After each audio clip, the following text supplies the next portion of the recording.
Hello and welcome. This is an interview that I'm going to make with an aggressive bully. This interview is part of the second Fetter, second Fetter and the fifth lesson where I talk about the toxic starting point. And I'm so happy that today I'm going to speak with Ted Hawkins.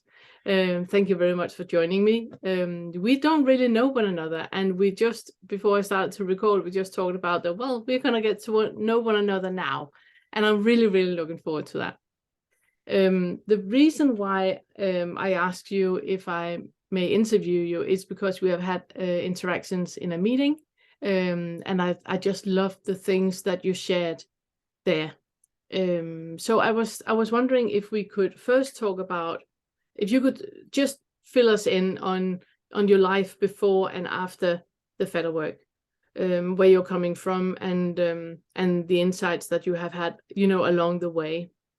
Then I would like to talk about the meeting where we met, where we talked about the mantra for the aggressive bully, and what that did for you in the following days when you were doing the mantra. And then the last thing I would like to talk about is the retreat that you just done. You just done a home retreat, building on further on all these insights that you have had. So that's what I would like to talk about today. But first of all, could you tell me about the story of Ted Hawkins, your life before? Sure. It's always, like we said earlier, it's always challenging thinking of what's relevant. So my father was in the military. He was in the Marines, and I was an only child. So I spent most of my childhood moving around, no brothers or sisters, which was really nice, and also made it very challenging to keep and maintain connections with people. The nice part was I spent most of my childhood growing up in Japan, so I enjoyed that a lot. It was a really kind of a nice experience just to see how people are, and they're essentially the same all over the world. I suppose we'll get right into it, is that my parents were functional alcoholics. They both had college educations. My father was an officer in the Marines, but they also, so they were able to maintain their jobs and do what they needed to do. But when they got home, it was a different story. I wouldn't say that it was what you might think of when you think of alcoholic, if somebody comes home and then they're immediately in a rage, but there was a lot of disconnection in the family. And I can remember things like my father always needing his time to wind down at work, from work, and that was sit and have a few drinks while mom was cooking dinner.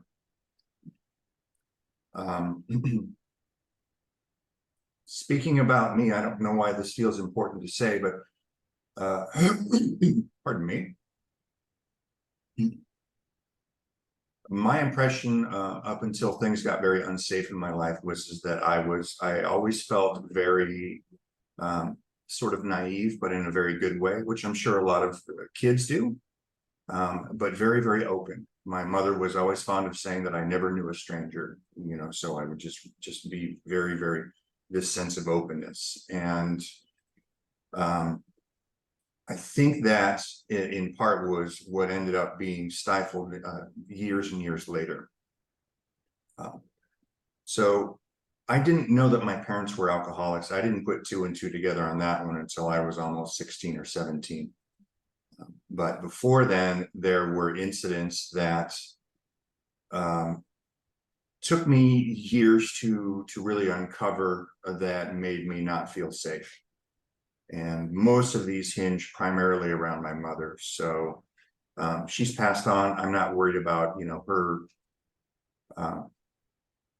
embarrassing her. Or I found out when I was probably in my 40s that she was an incest survivor. And that whole side of the family really was done a number on by the father in that situation. And that came into play with how she basically approached life and then approached me as well. So the first big thing I remember, the details of which I probably just keep to myself, but there was a situation where I found myself, I would say in 3rd or 4th grade, where I was very vulnerable, and was essentially engaging in what I would say was curious little kid behavior. My mom discovered me during this, and I can remember her really going over the top with her reaction. You know, there was a lot of shaming. There was a lot of not feeling very good about it. And in the aftermath that ensued, I have and this is, like I said, I'm very young at this age. I have a memory of her not wanting to speak to me through that period of time, and my dad having to come into the room, and I'm sitting on my bed and I'm just covered in this embarrassment, and remember him trying to make it better, and trying to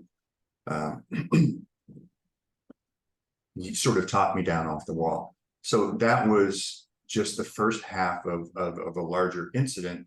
I would say at some point later, no more than a year later, we were at some relative's house. It was an adult gathering, so it was just me there and my mom and dad and their friends, and it was sort of a cocktail party. And I had gone downstairs to look at I think the guy had like model train collections or something, and that was the only thing interesting to do because a bunch of adults were sitting around. And I can remember being bored and then walking sort of back up to the top of the stairs, and I hear my mother recounting the entire embarrassing story to the whole room. Yeah, I'm watching you exhale. Yeah, the feeling is the same. And that I knew I had to walk upstairs. You know, there was going to be, we were going to eat. I couldn't just stay down there. And then just this, I felt like I must have weighed 1,000 pounds of just having to slowly trudge up these stairs. And I can remember my head was hanging down. And of course, at that age, you don't have the cognitive thought of how could you or whatever, but this whole sense of wrongness, you know. And it was me, and right before I started to walk up, she was laughing about it, and it was just the funniest thing to her. So I'm sure they had been drinking, so it was that was just the talk of the party, and I can remember just so that was the start of the feeling of not being safe. And I don't know that I have a lot of memories from that time period that are specifically connected to that, but I do remember gravitating more towards my father. You know, as I got a little bit older, and we were still living originally from California, so we were living in California.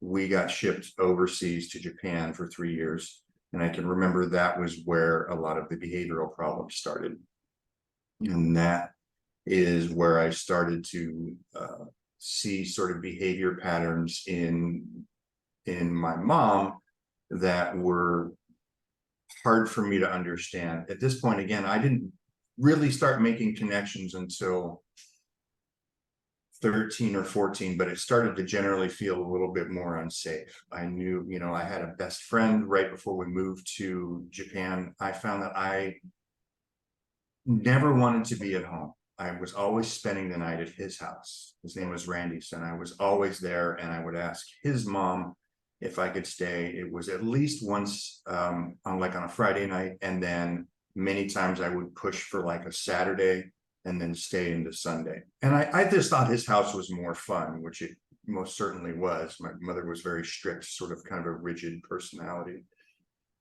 But later on, I began to see that I didn't want to be there, you know. So as these behavior problems started to ensue, I started to see more and more of a sense of disapproval in my mother's approach towards me. And going along parallel with this, I started getting in trouble at school. And I think my parents saved like every progress report card ever, anything that I had ever had. And the theme was the same the entire time. They considered me to be bright or intelligent. And I got that sort of classic, he's so bright, he's so intelligent. And then here it comes, if he would only apply himself, to the point where I got tired of hearing that. Yeah. And then I would say it was 6th or 7th grade, I started getting suspended for for things like fighting. But I was never, at that point in time, I wasn't the bully. I was this kid with glasses and big ears and crooked teeth, and I was getting picked on a lot. And being in a military family, my father wasn't very happy with that, and he wanted me to go up to the classic thing of go up to the biggest guy and hit him. And I found myself in more terror, so I would just find more ways to escape from them trying to meet me after school, and avoid getting beat up, which didn't always happen. And then I don't have to go home with sort of this shame of like I didn't want to tell them that I was that I had been picked on or beat up. And I do remember that this sort of naive sort of openness, this sensitivity stayed with me. So I hadn't shifted into like a defend mechanism yet. Then as I move into that area where we start to explore identities a little bit more, 7th, 8th grade, I started to adopt like, do I like this kind of music? Do I want to dress this way? Do I want to look that way? Then I noticed a really strong rebellious streak in me. So, and this would be in the mid to early 1980s. And of course, I chose the thing that was the most rebellious, which was going into sort of the punk rock thing, which now is quite fashionable, of course. But back then it wasn't. No. So, and I had the leather jacket and the spiked hair and all the bands painted. And this was like, you could walk down the street and people, they wouldn't let you into like coffee shops, or they would throw bottles at you because they were these very distinct. If you remember, we had these very clear-cut social groups back then, where now it's more of a free-for-all. Then it was the jocks, and then you had the nerds, and you had the punk rockers. And I was never really able to, as much as I tried that, I wasn't able to fit in with them either. So there was always a sense of trying on these identities that never quite worked. And it was always quite sudden for me. It was one day I looked like a surfer, and the next minute I showed up in combat boots and my hair's going everywhere. So of course, and I remember later on thinking, wow, even the punk rockers don't like me. And they were the outcasts in the social structure. So the more rebellious I got, the more my dad was a little bit more forgiving, but he was also, very conservative, very American Marine, and all was well until I came home with an American flag on my jacket that was upside down, and I had painted a big anarchy sign on it. Yeah, so that didn't go over too well. No. He went through the roof on that one. Yeah. Through this whole time, I'm getting ostracized by these groups. I'm having this like need and want to connect with somebody, with people. I'm always the new kid in school. So that was very challenging. And when you're moving like across the country or to a different country, what's cool in one school isn't cool in another. So if everyone show up and everyone has a bandana tied around their knee or something, right, at one school, and then you move to another one and you show up with that thing around your knee, and they all have it around your head, around their head, then you're immediately ostracized and you're the new kid. So I found myself trying to break into these social groups where they had known each other since kindergarten, and I show up in 8th or 9th grade. So lots of bullying, lots of getting picked on, lots of just flailing around looking for anyone and anyone to give me some acceptance.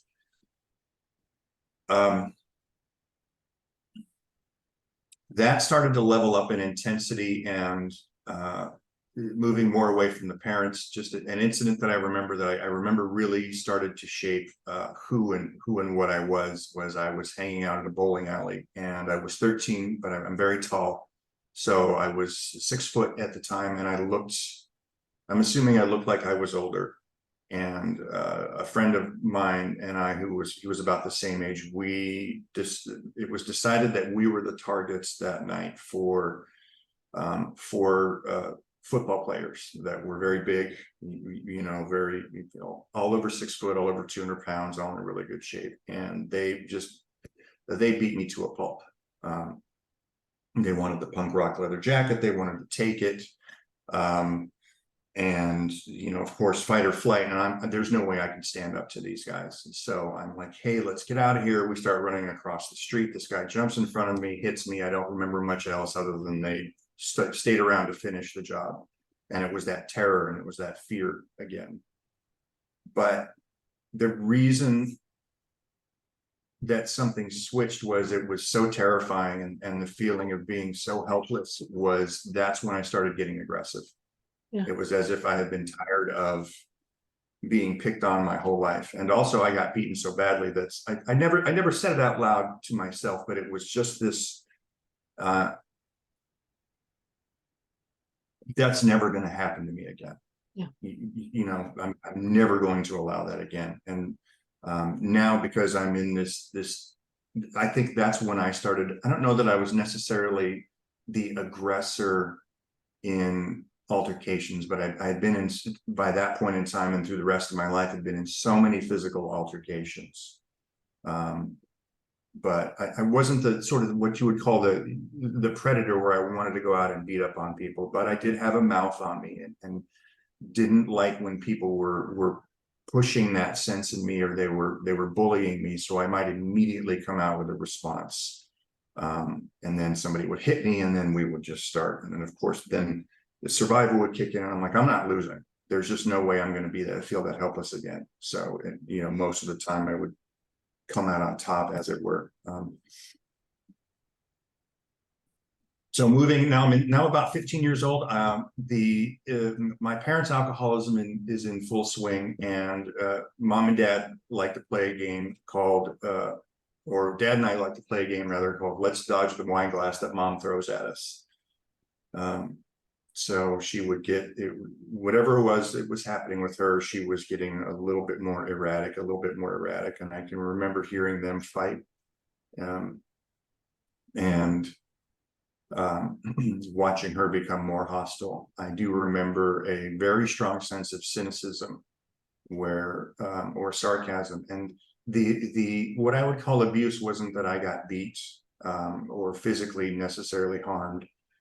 It was my parents were both, my mom was very sharp, very intelligent, and had this biting sense of humor, this sarcasm, and could lay you out with a couple of sentences. Would really just, and I can remember the times that my aunt, who was also a victim in her family structure, would come to visit, and the two of them would get together, and it was gang up on Ted, verbally speaking. And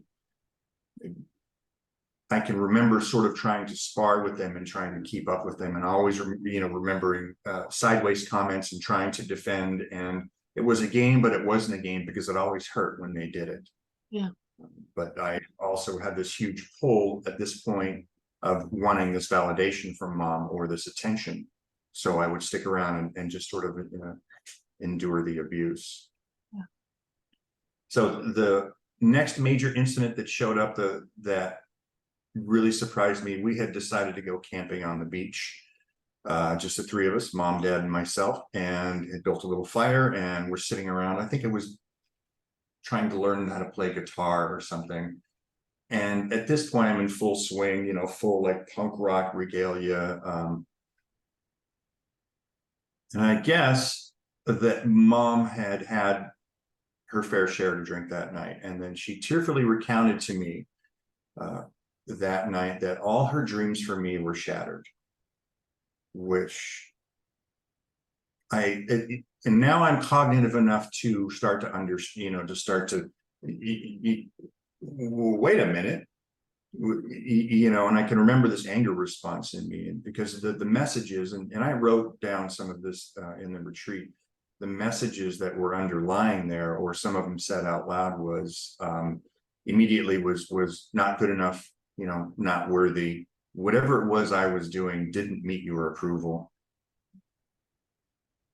And then later on it became, I would sort of think about it and go, your dreams for me, did we want to throw my dreams into the mix? Did we want to take that into account? But at that point in time, that wasn't something that was even being considered. No, there was a very strong yeah, and also just, I mean, brain developmental, you're not there at that age. That part is not, you still have that, haven't got that type of protection in you, so you can't separate things. You're still so attached. We are still so attached to our parents at that young age, that whatever they say is taken as truth. And it isn't until much later that we can discern that, oh my goodness, that's your opinion. What about my opinion? But that is not even present in our lives at that point. So I can feel the pain of being told that at that young an age. It was pretty terrible. You know, these incidents that I'm bringing up, I remember because they stand out very clearly. I don't have to dig for them. These are very clear points in timeline, you know, points of demarcation where I went, wow, okay. And the underlying thing too, I mean, again, society was a little bit different then. So it was this projection of college education. You have no worth without a college education. You have to do well in school. At this point, I was failing miserably in school. Could walk in, this sort of the classic model of I could walk in and ace a test without having read the material, because I spent most of my time reading. I didn't socialize with a lot of people. I primarily, I found that I always missed social cues. You said being able to read the room. I could read the room for safety, for physical safety, but how to get in and how to banter with people. And I had either no sense of boundaries, or I just couldn't pick up on the subtleties of it. I never understood that.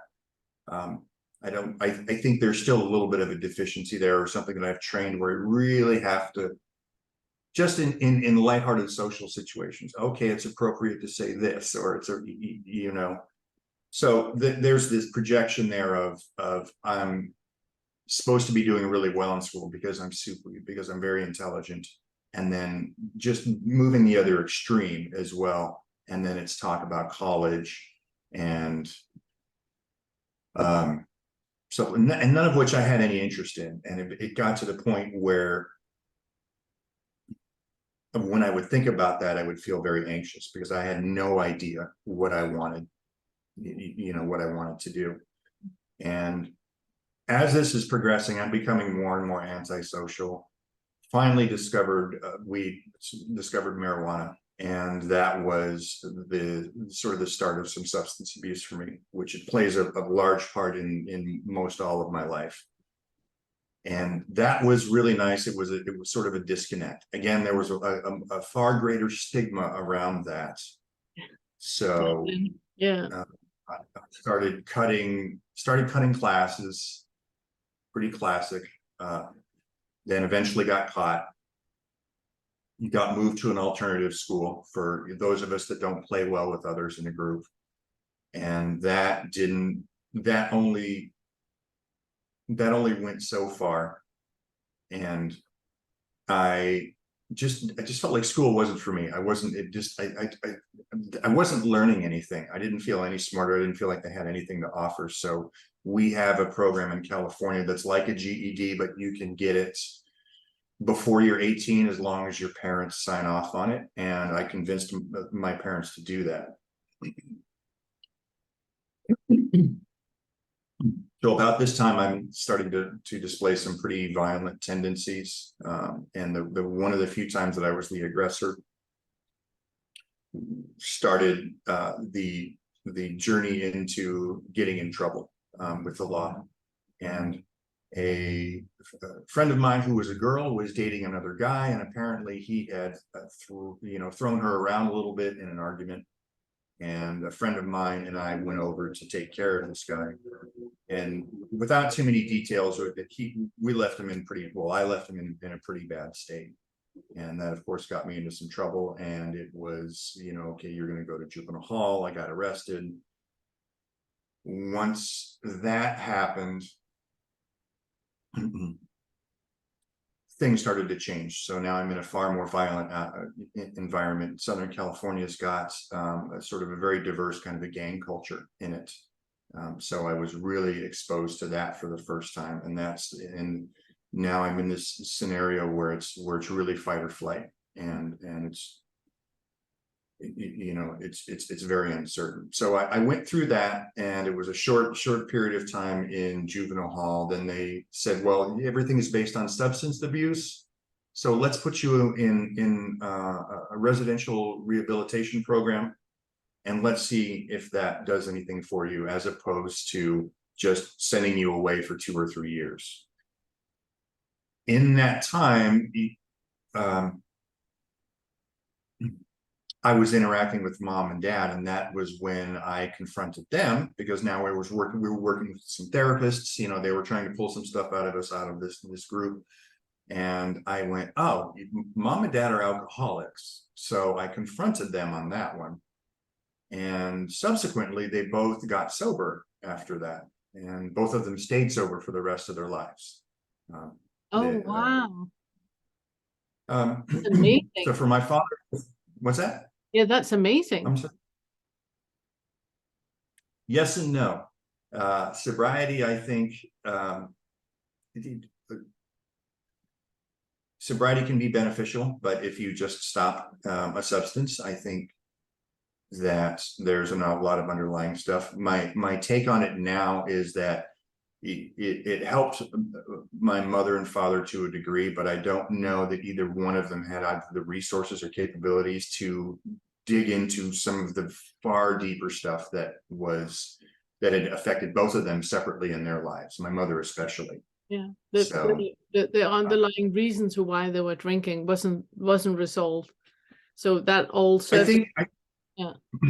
Well, yeah, and I think they dabbled in it, and I think and this is just an opinion, just an observation, of course, is I think they brought it down to a manageable level. But in that period of time where they were sober, I still experienced the same mother that I'd always experienced, just without the extreme violence. There was still the judgment. There was still the disapproval. There was still I wasn't living up to any of her expectations. And at this point, I'm out on my own, and so 18, 19-ish, out on my own. And I wouldn't say that I was super rebellious, but I was still socially on a fringe that she wasn't real keen with. And I had almost no direction in terms of jobs.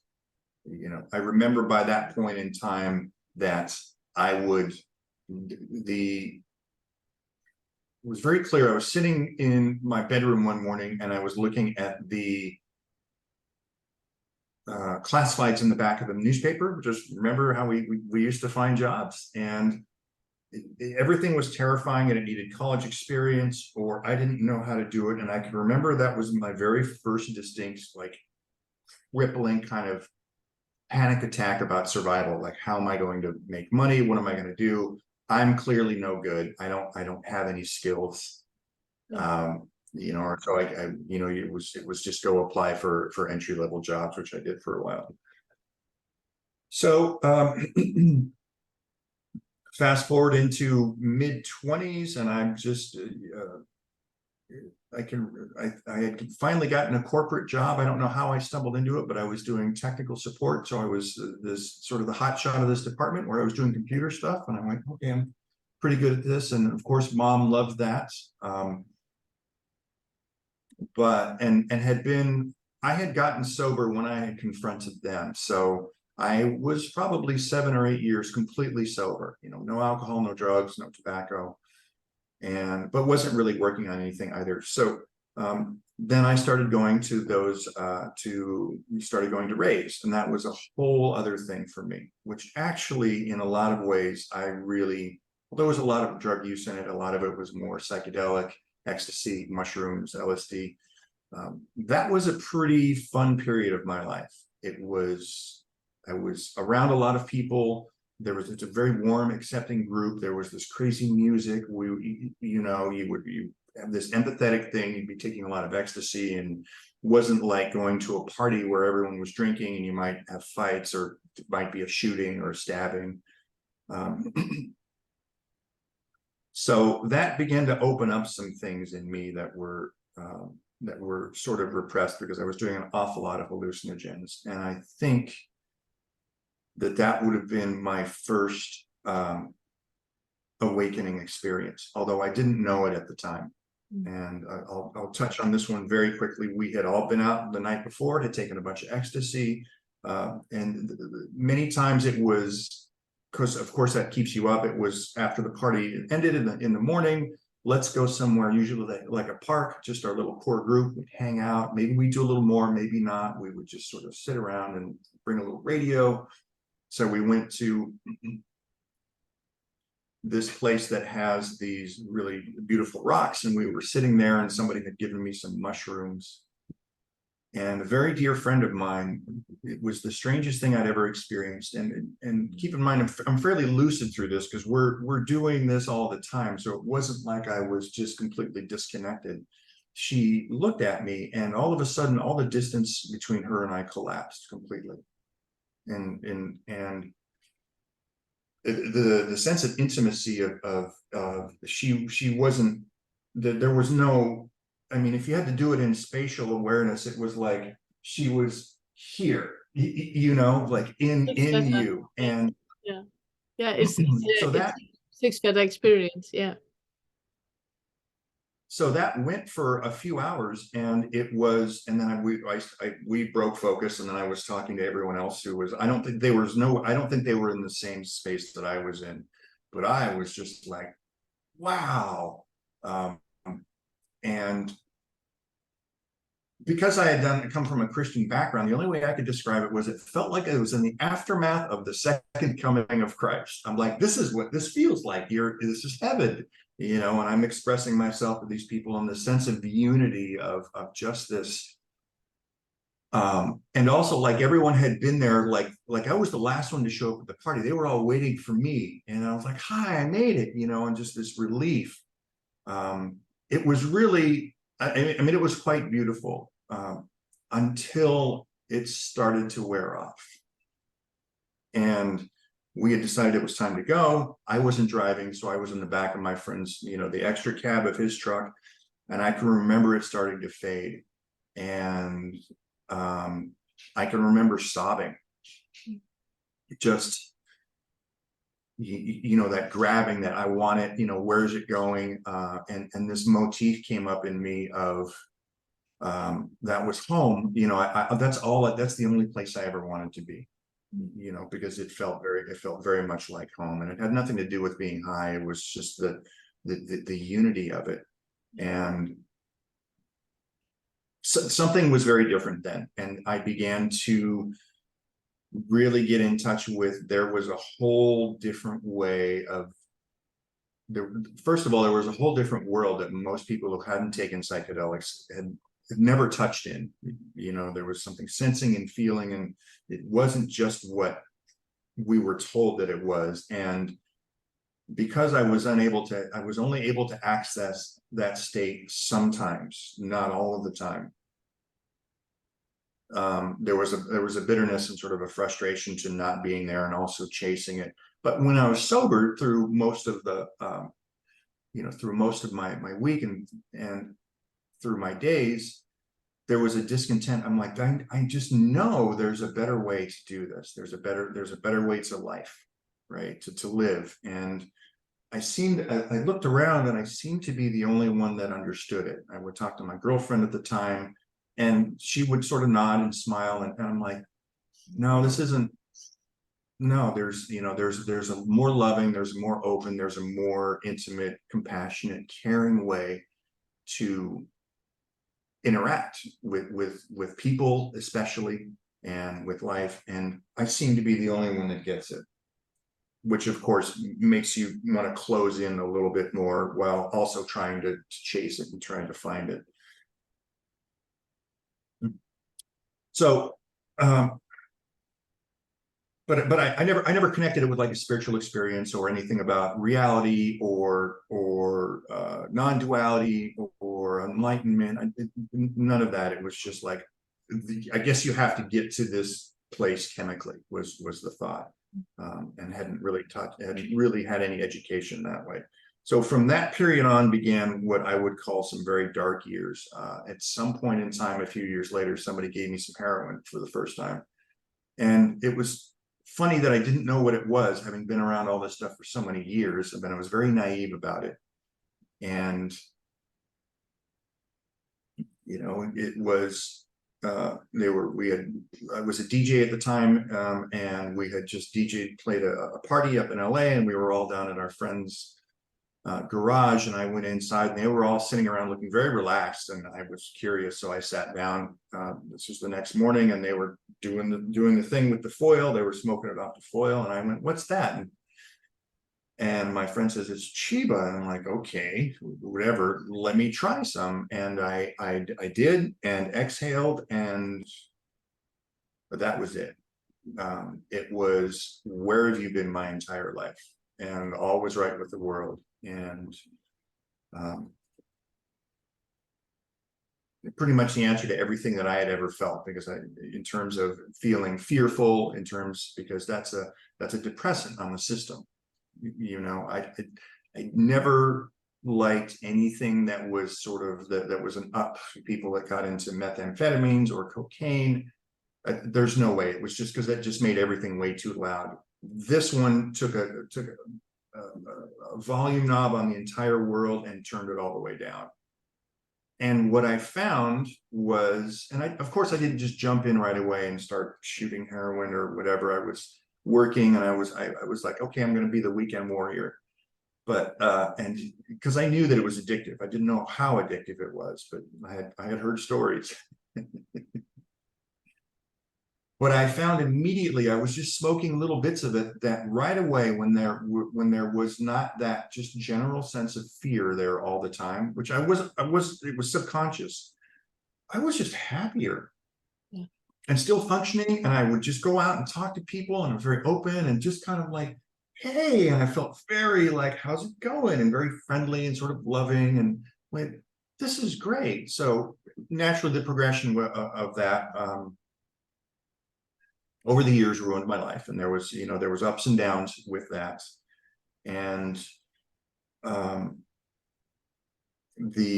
most of the details are just fairly classic. I would do fine for a while, and then you get strung out for a year or two, and then lose everything, in terms of like my apartment and all my stuff. And then I started going to jail because I would get busted for possession, or, stealing from somebody, or whatever. That ultimately led me down into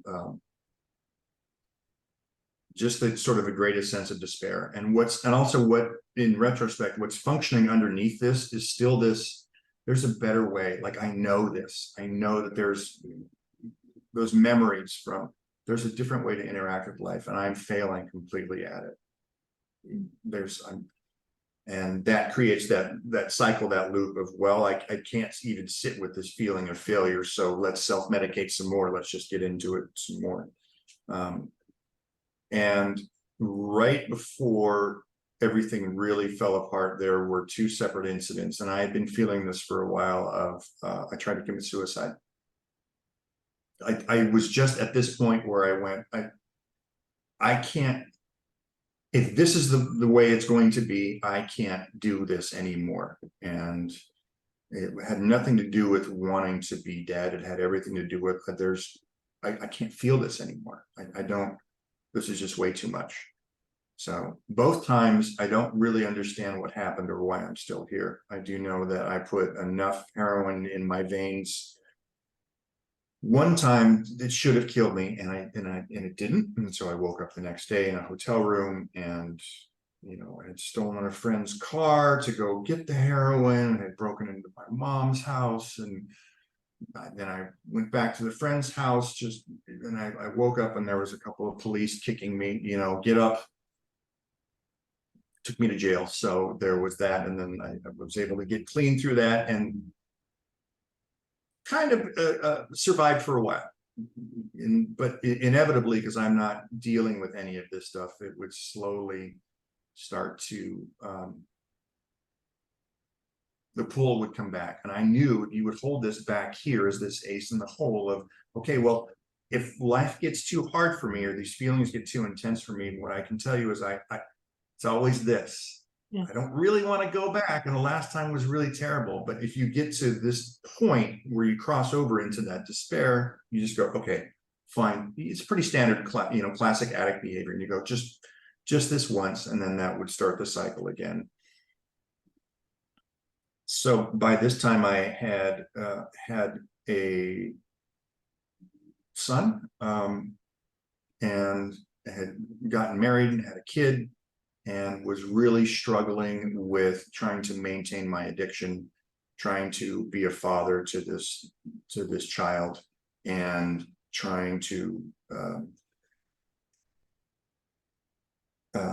just do the basic things like paying rent, and that was all infinitely too challenging for me, because I was tattooing for a living, and it got to the point where I would tattoo for that, and that's a wonderful job if you're an addict, so because that's cash in hand at the end of every day. And if you're good at it, or you're in a high volume shop, there's a lot of money to be had. So it was, as soon as I got the money, it was call to connect, or have them come to the shop, and then I'm getting fired from shops because I'm nodding off on clients. Yeah. And, not good when you're a tattoo artist, nodding off. No, the one boss fired me, and he was very nice, but he was sitting there and talking to me, and we're sitting on two stools, and he goes, and he's firing me during this, and I who knows how much of whatever I was on, and he goes, you just nodded off on me, and the denial is crazy. I just looked right in the face and said, no, I didn't. So of course so I lose that job, and then at this point, everything's just coming apart. My wife doesn't really want to have anything to do with me. She's battling addiction as well, because I was able to introduce that to her. There's this child who I love deeply, and I don't know how to father him. There's my mom, who's still alive, who's in the picture, and she's watching us. And my wife and I are both trying to we're both trying to cover, but clearly we've dropped, we've lost all this weight, and everyone knows that we're loaded, no matter how much we lie to them. So as that completely unravels, I reach another point in time where the despair is too much. My wife has kicked me out of the house. I can't provide for them. And the one place I ended up going, funny enough, was I had to go back and live with my mom. So now I'm walking into this extra disapproval, and I had begged and pleaded and manipulated, and over the years developed a skill that I can pretty much talk anybody out of anything if I wanted, which just mom, and pulling on all the heartstrings and everything, and I just trying to figure this out. And I was sincere. It wasn't like I had wanted to keep getting loaded. I just didn't know how to stop. And there was that despair, and this was getting to, all right, I'm ready to not be here again. So that was the second time I tried to take my life, and I had taken a huge handful of Xanax, and swallowed it all. And again, enough that it should have killed me, and enough of it got into my system that I sort of passed out, and I don't really remember what happened, except for my mom waking me up, and I was on the floor, and there was this pile of white liquidy powder. So apparently I had thrown it up. So I look at that now as sort of a kind of a grace, because had it stayed in my system, that would have been it. And I finally call my longtime friend. This was funny enough. This was the same friend who had done this thing with me at the Rocks so many years ago, right? We had been friends for forever. And I knew it was coming to a head. She lived about 3 hours north of me. And I basically called her and said, I'm coming in hot. That's it. Nothing. I've lost everything. I have my car and that's it. No tattoo shops will hire me because all I do is steal from them. And I thought it was a good idea to stock up, because it was heroin at the time. I would stock up on some Xanax so that I could come down off of it easier. Went and got some, started eating them right away, and ended up in a 4-day blackout where I don't really remember much of it, but it was like a slideshow of I'm here, I'm here, I'm here. And every one of those is a series of crimes that I did.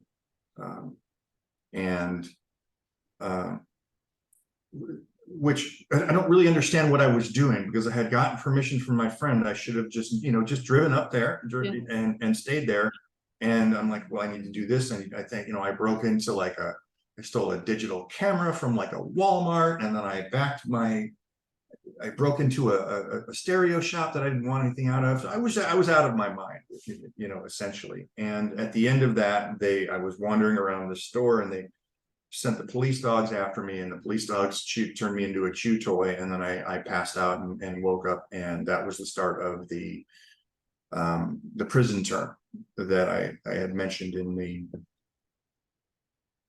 our group. And that was probably, that was the absolute lowest point. And they told me, you're going to do about 4 years. So, and I know that there was enough self-deprecating here that I didn't really care about what happened to me, but I was going to be separated from my son.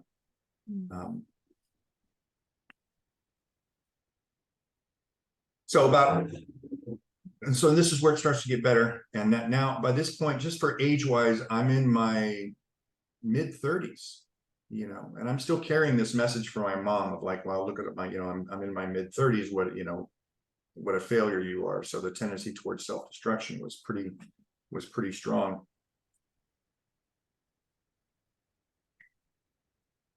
And I came across this book. A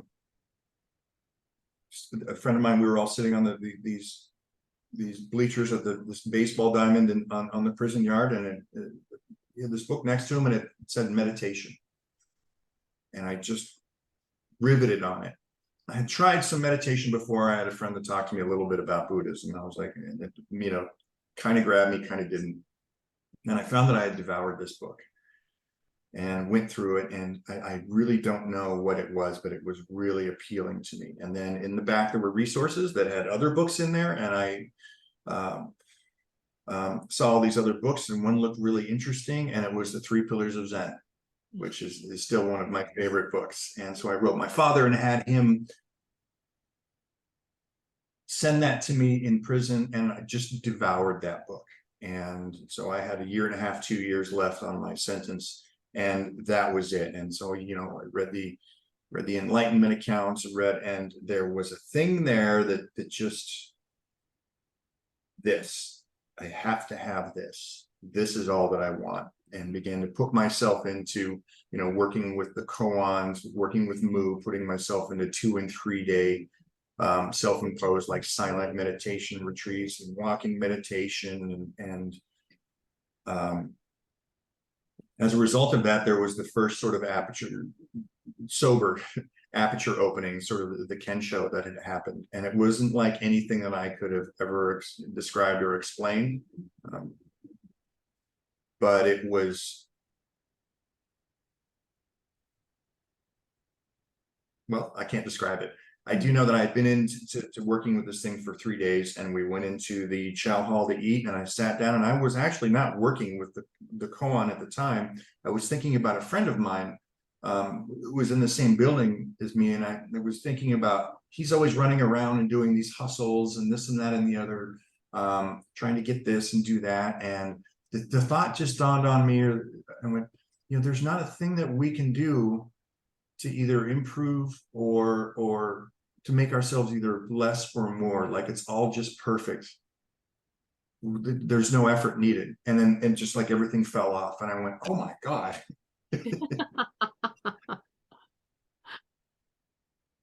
Aha, I get it.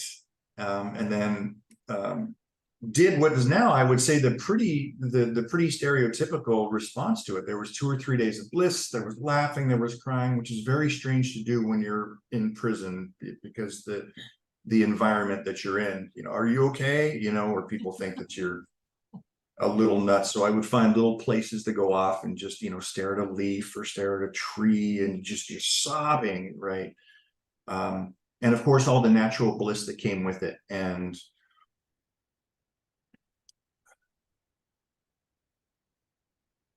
as it started to fade, I did again the classic grasping. Okay, I'm losing it, because I was certain that was enlightenment. I didn't have a teacher at the time. Of course, I had this book to refer to, and it only tells you about these amazing enlightenment experiences. It doesn't really say, I don't remember it saying too much about, well, bliss is going to fade or anything like that, or it being a side effect. And so I'm starting to lose it. And then of course, there's this grasping of it. There was still the beauty of what had happened, and things were different. Like there was something that was very dramatically different. Couldn't categorize it or quantify it at the time, but it was just looking at everything very, very differently. And I don't know if it was during that 3-day period or maybe a couple of months later, and I was sitting there meditating, and this urge in me came up, and I jokingly refer to it now as the worst mistake I've ever made. And something inside me said, I want complete and total freedom, like all of it, Yeah. not a taste, not a nibble. I want all of it. And the reason I say, obviously, it was the worst thing that ever happened to me, I say it jokingly, is because life heard that and said, okay, sure, deal. You got it. Yeah. But so from that point, and so the rest of the time, until I got out, was a lot of just cultivating that, and I became sort of the resident monk, on the tier, and I had this, collection of books, and was just devouring anything and everything I could. We started a sangha in there. We wrote to some people outside, had some of the Zen guys come in, just 4 or 5 of us, which was all very nice. And then I got out and was in this, not only was I out in the regular world, which if you're in prison is sensory overload, but now I was with a completely different look at everything, and just, wow. So at that point in time, it felt like there was a huge reset, Lord. It was like, okay, now I can begin, or life felt very, very sort of being reborn. And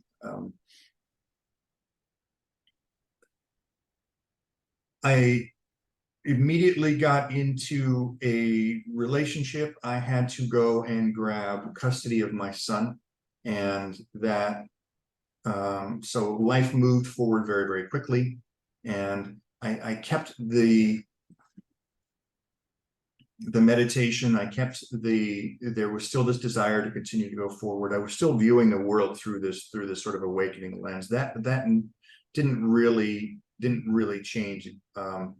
So I began to pursue it, but now I was interacting with other people as well too, and I was now even more so interacting where I feel very, very different, and I'm trying to meet people on this level, and it's not necessarily working. If you just walk up and you respond to somebody and you don't have any boundaries and you're very open and you're very whatever, people don't necessarily respond too well to that.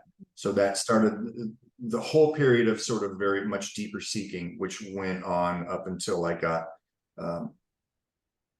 into the Fetter group. So that period of time, I will just say, was a lot of seeking with a lot of frustration and a lot of going back into self-medicating, going back into self-worth issues. I never went back to drugs, now I had my son, but it was, let's be a functional alcoholic, let's drink. But was still like, watching YouTube videos and, just this pull. It never really left. I actually started working with the teacher very briefly on and off and on, and I would have these sort of aperture openings, and they were great, but they always had the same flavor of opening, bliss. As it starts to go away, grab onto it. Yes. Oh, I lost it. Yes. And then all the messages, oh, I lost it, therefore I'm not unenlightened, or I'm unenlightened, all the stuff that we tell ourselves. And as this is progressing, I'm getting more and more frustrated, because I'm just in suffering. Now I'm just in, and I'm not even getting any of the goodies. It seemed like life would send a blissful experience every so often, sometimes spontaneously, sometimes through meditation. But now I'm just in it, and I was becoming very, very resentful of the process, because by this point in time, there's a point I can't go back to, but I can't go forward either. Yeah. So I know that it's there. That it's there. But I couldn't make any headway to break through with it. And also I was, so busy, running this, I've now owned a tattoo shop, and I was, trying to be a dad and trying to have this relationship and trying to do all these things, and failing pretty spectacularly at most of it, because of this frustration. And then I'm not able to talk to anybody about this. And the only time I am able to talk to somebody is to bring up either a sense of memory of an insight or something. And now I'm proselytizing to people, effectively preaching to them. So because I'm hypersensitive to their suffering. And I have this thing, or I thought I had this thing, or I had this thing at one point, and let me tell you all about it and how I can fix you. Classic. It's so classic. It's so classic. I just want to make a bracket where I'm just saying that, oh my goodness, your entire life has just been so much guilt and so much shame. I mean, even going back to you being beat up and you feeling shameful and guilty for being beat up. I mean, that's so backwards. It's like all of it is just, building on to that guilt and shame. And no matter what you do, then there's, guilt and shame about it. When you start to have that enlightenment and the honeymoon period when everything is just wonderful, and then you have so much guilt or shame for not being able to maintain it. And I'm touching on this in the second fetter, because that sensation that you said with having that not knowing what to do, not knowing where to go, I'm sure as hell not going back, but I can't move forward. That sensation of just being stuck. It's yes. It's so I don't know what your word to use. It's so normal. Everyone that has trauma has that sensation. I cannot go back. I'm not going back, but I have no idea where to go, and we're just stuck. And it's obviously because we need to be stuck. We need to stay there. And that's what is so scary when we're there, because we're sure, because it's a survival mechanism. We're sure if I stay here, I will die. But it's just because when we had the experiences, we were immature. Our mind and our psyche and everything was immature. We didn't have the tools and the maturity to deal with just staying with it. So what you're saying with that constant grasping for it to come back, it's kind of like a diversion that we use, so we don't, because then we don't need to stay in the feeling of guilt and shame, because we're blissed out and in the honeymoon period again, and feeling all the love and feeling all of that, and it's just beautiful. it's another warning that I always come about, you know, when I tell people to get into the body and make connection with the body, that always be aware that it's very, very pleasurable, you know, to be in the body and just sensing and smelling and hearing and tasting and touching and enjoying is just wonderful. Great diversion, absolutely amazing diversion, you know, because we need, if we have trauma, if like you have experienced, if we have trauma and of that magnitude that has completely shaped our personality into having such a profound conviction that I am not worthy, that what I am in my core is shameful.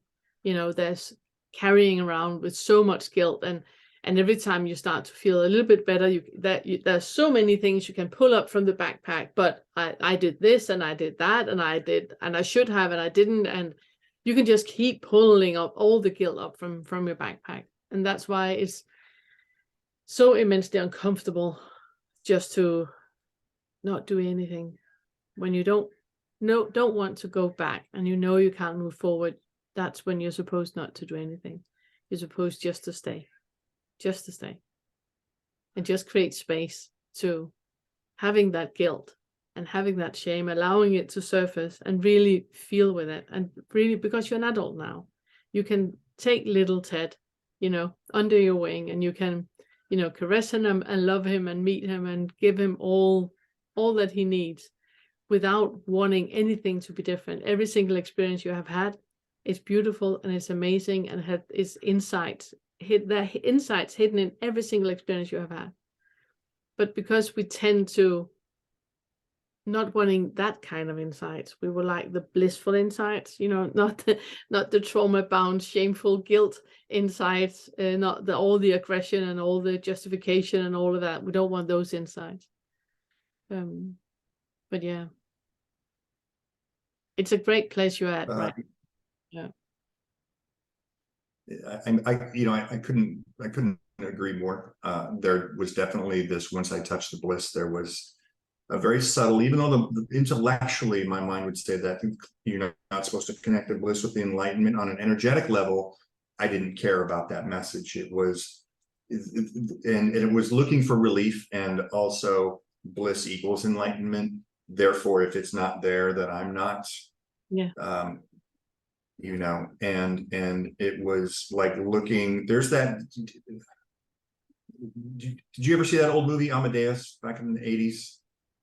Yes. When one composer, Salieri, is looking at Amadeus's music and he can recognize it and he can see it, but he's stuck and he's like, why would you give me the ability to see this, to taste this, to know this, but not be able to create it on my own, or not be able to? And so he was very envious of that. And when I remember seeing that, and I'm going, I relate to him. That's me right there, with essentially everything, whether it was success in life or even now I'm on this journey, this path of enlightenment.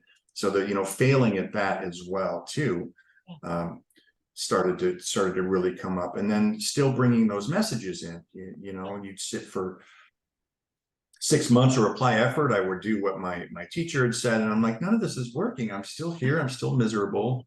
And then I found, ironically enough, I found that alcohol, which we know dulls the senses, and I wouldn't say is a very beneficial practice, or beneficial anything for anybody, because it's so bad for you. It's a poison.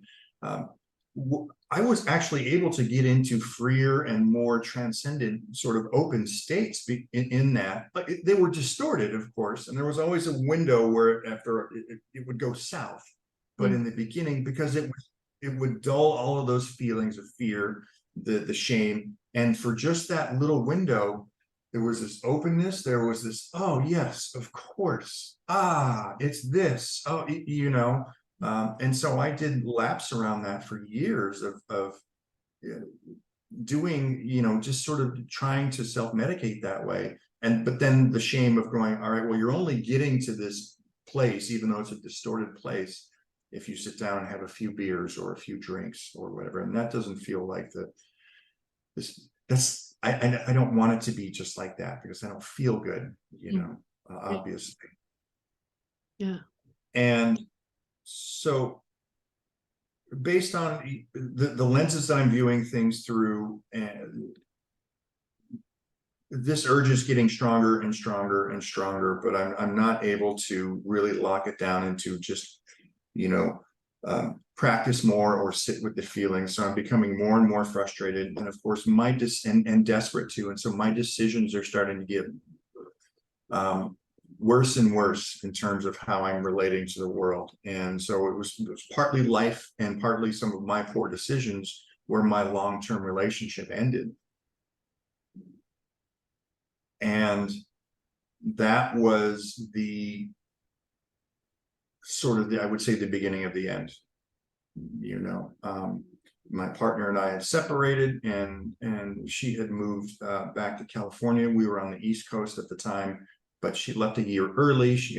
And so that effectively left me alone with my son, my house, a tattoo business to wrap up. I had this house to sell, and I knew I was going to be along at some point, but there was a year of just effectively being by myself. This is right after the pandemic, or when about the middle of it, and I'm now so closed off that I don't really want to talk to anybody. So it's starting to really burn, and I don't have the distractions of either the good times or the bad times with my partner. And so I start to dig in more, and now I'm into the videos a lot more, but I'm also still self-medicating. I'm still drinking, pretty much every night. And there were good times and bad times, and there were aperture openings and insights, and then there were other times where it was just anguish. There were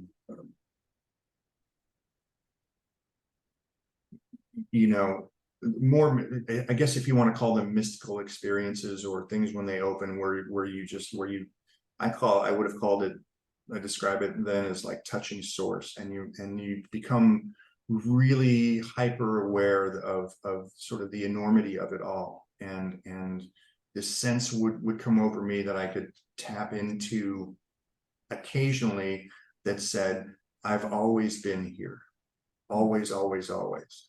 And there wasn't necessarily a Ted attached to that, but just this has always been this.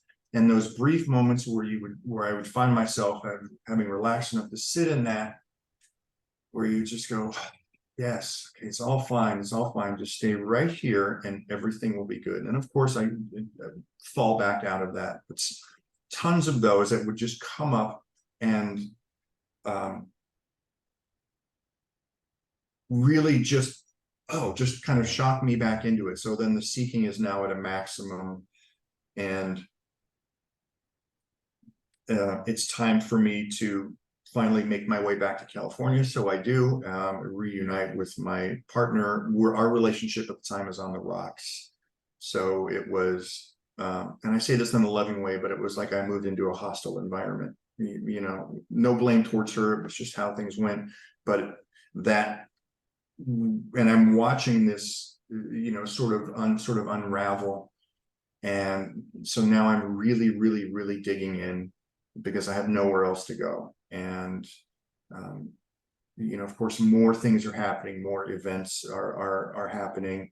The only one that I would recount, which was one of the more beautiful ones and one of my favorites in terms of the story, was I had been sitting with presence practice for a while, and I was determined that I was going to break through this thing.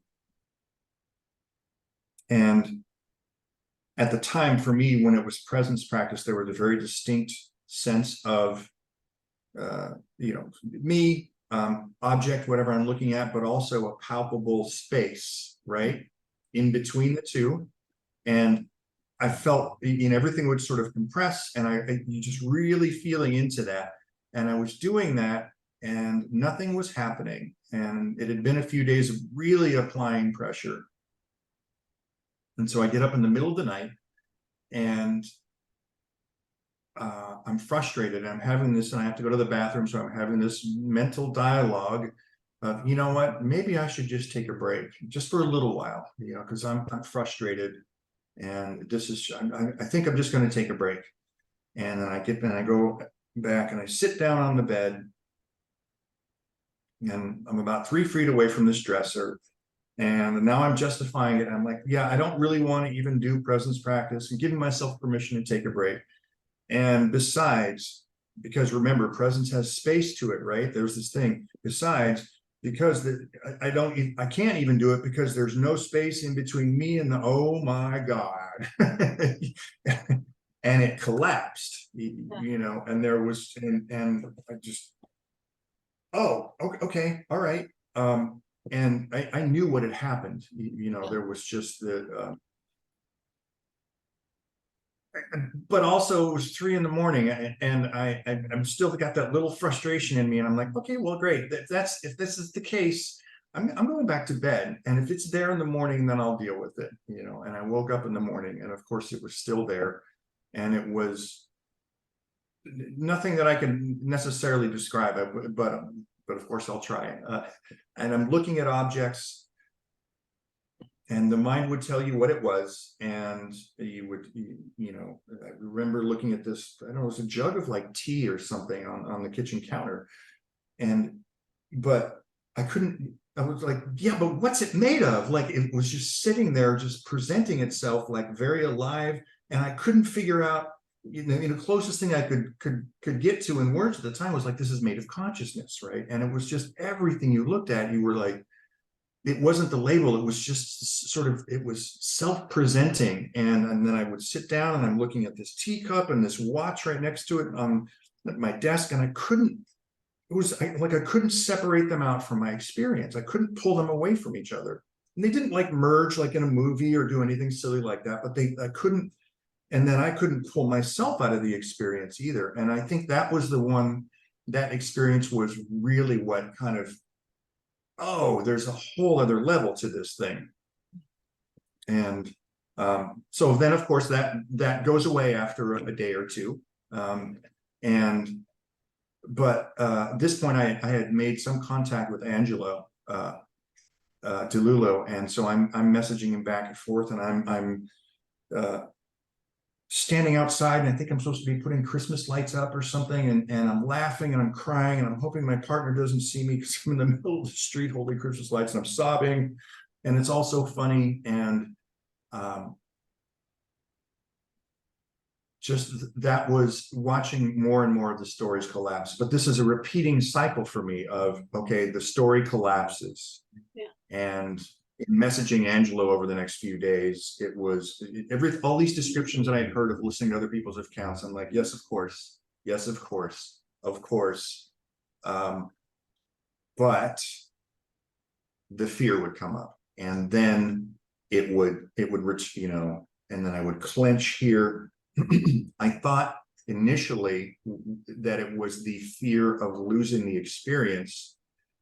Now it seems more like it was sort of the inherent fear that was already there. You know, wasn't afraid of losing it. The fear would just show up on its own and close everything down.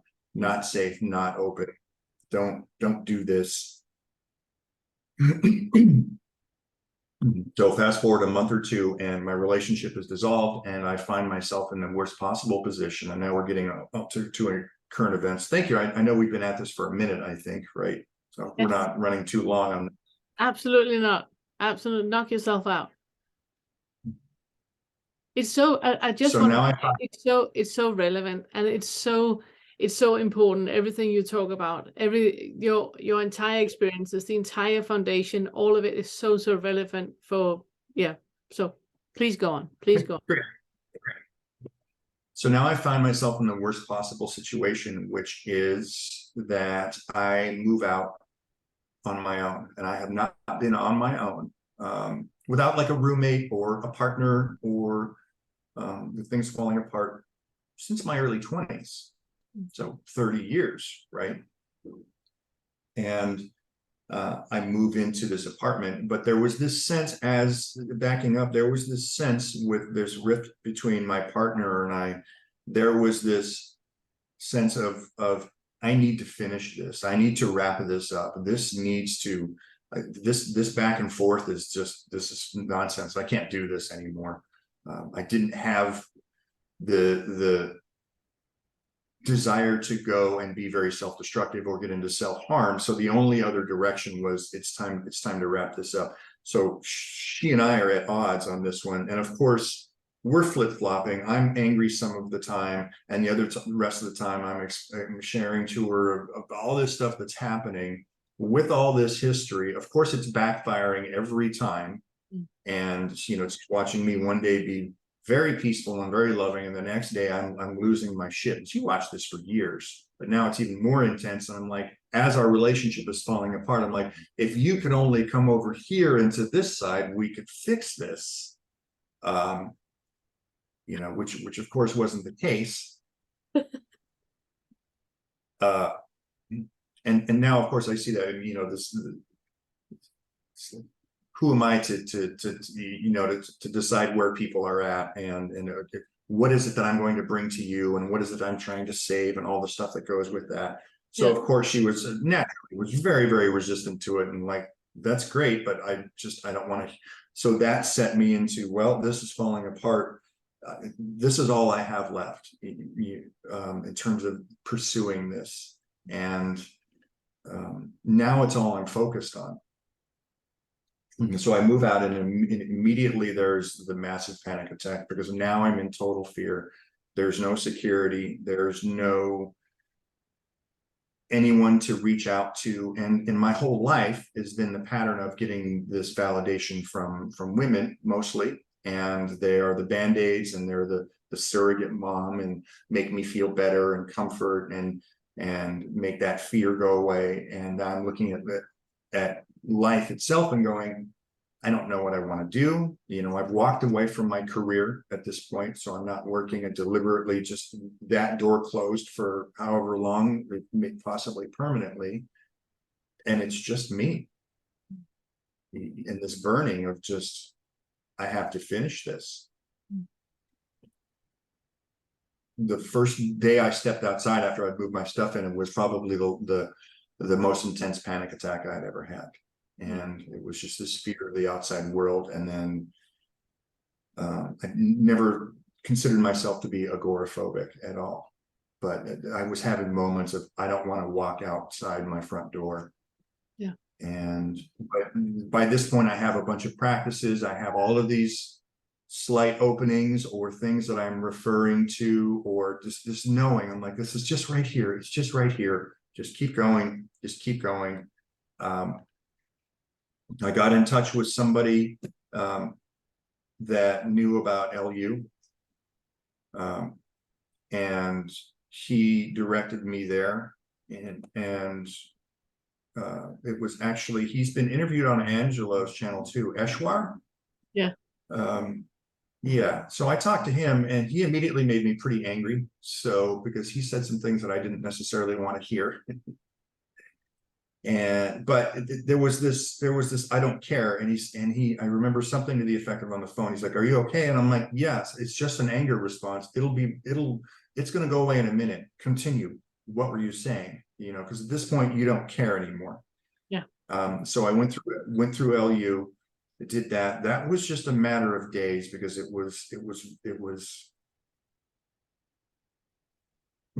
like cleanup, during this whole time. I'm doing this inquiry, I'm doing this investigation, I'm doing this sitting in presence, I'm doing all, and this burning. So it was just like getting a clarification. But I was walking around the apartment and doing the investigations, and literally reporting back out loud to myself what was happening. Okay, that's a thought, whatever thought it was, because it was examining, we're looking for the sense of self, right? That's a thought. And then the fear would come, sensation in the chest. All right, now clarify. And it was like, is that me? No. But it was just hours of that, of just, but is that me? Where am I found, and all that? And I just kept coming up with nothing. I kept coming up with no reports. Yeah. Of a solid anything, of course. So of course, doing that, you start to see patterns, and you go, oh, of course. But it was all sort of, it wasn't any different than any of the other insights that I had, or the aperture openings. It was just seemed to be solidifying it or clarifying it more. Yeah. So did that and got kicked out of there, and then joined the LU group. And by this point, I'm in full swing, and now we're into just 3 or 4 weeks ago. Yeah. Of posting in the Fetter group. Vince said you guys might be a good fit for me to go over to that one, and right away stuff was coming up. So I had an incident. Everything was pretty okay. I think I have a sort of a direction. This is sort of this is a little calmer now. I can really sort of lean into this. And I had a interaction with somebody where I reacted immediately to them. I didn't say anything to them that was overtly, like, I wasn't rude or negative, but something I had said had triggered them. And they cut me off from all communication.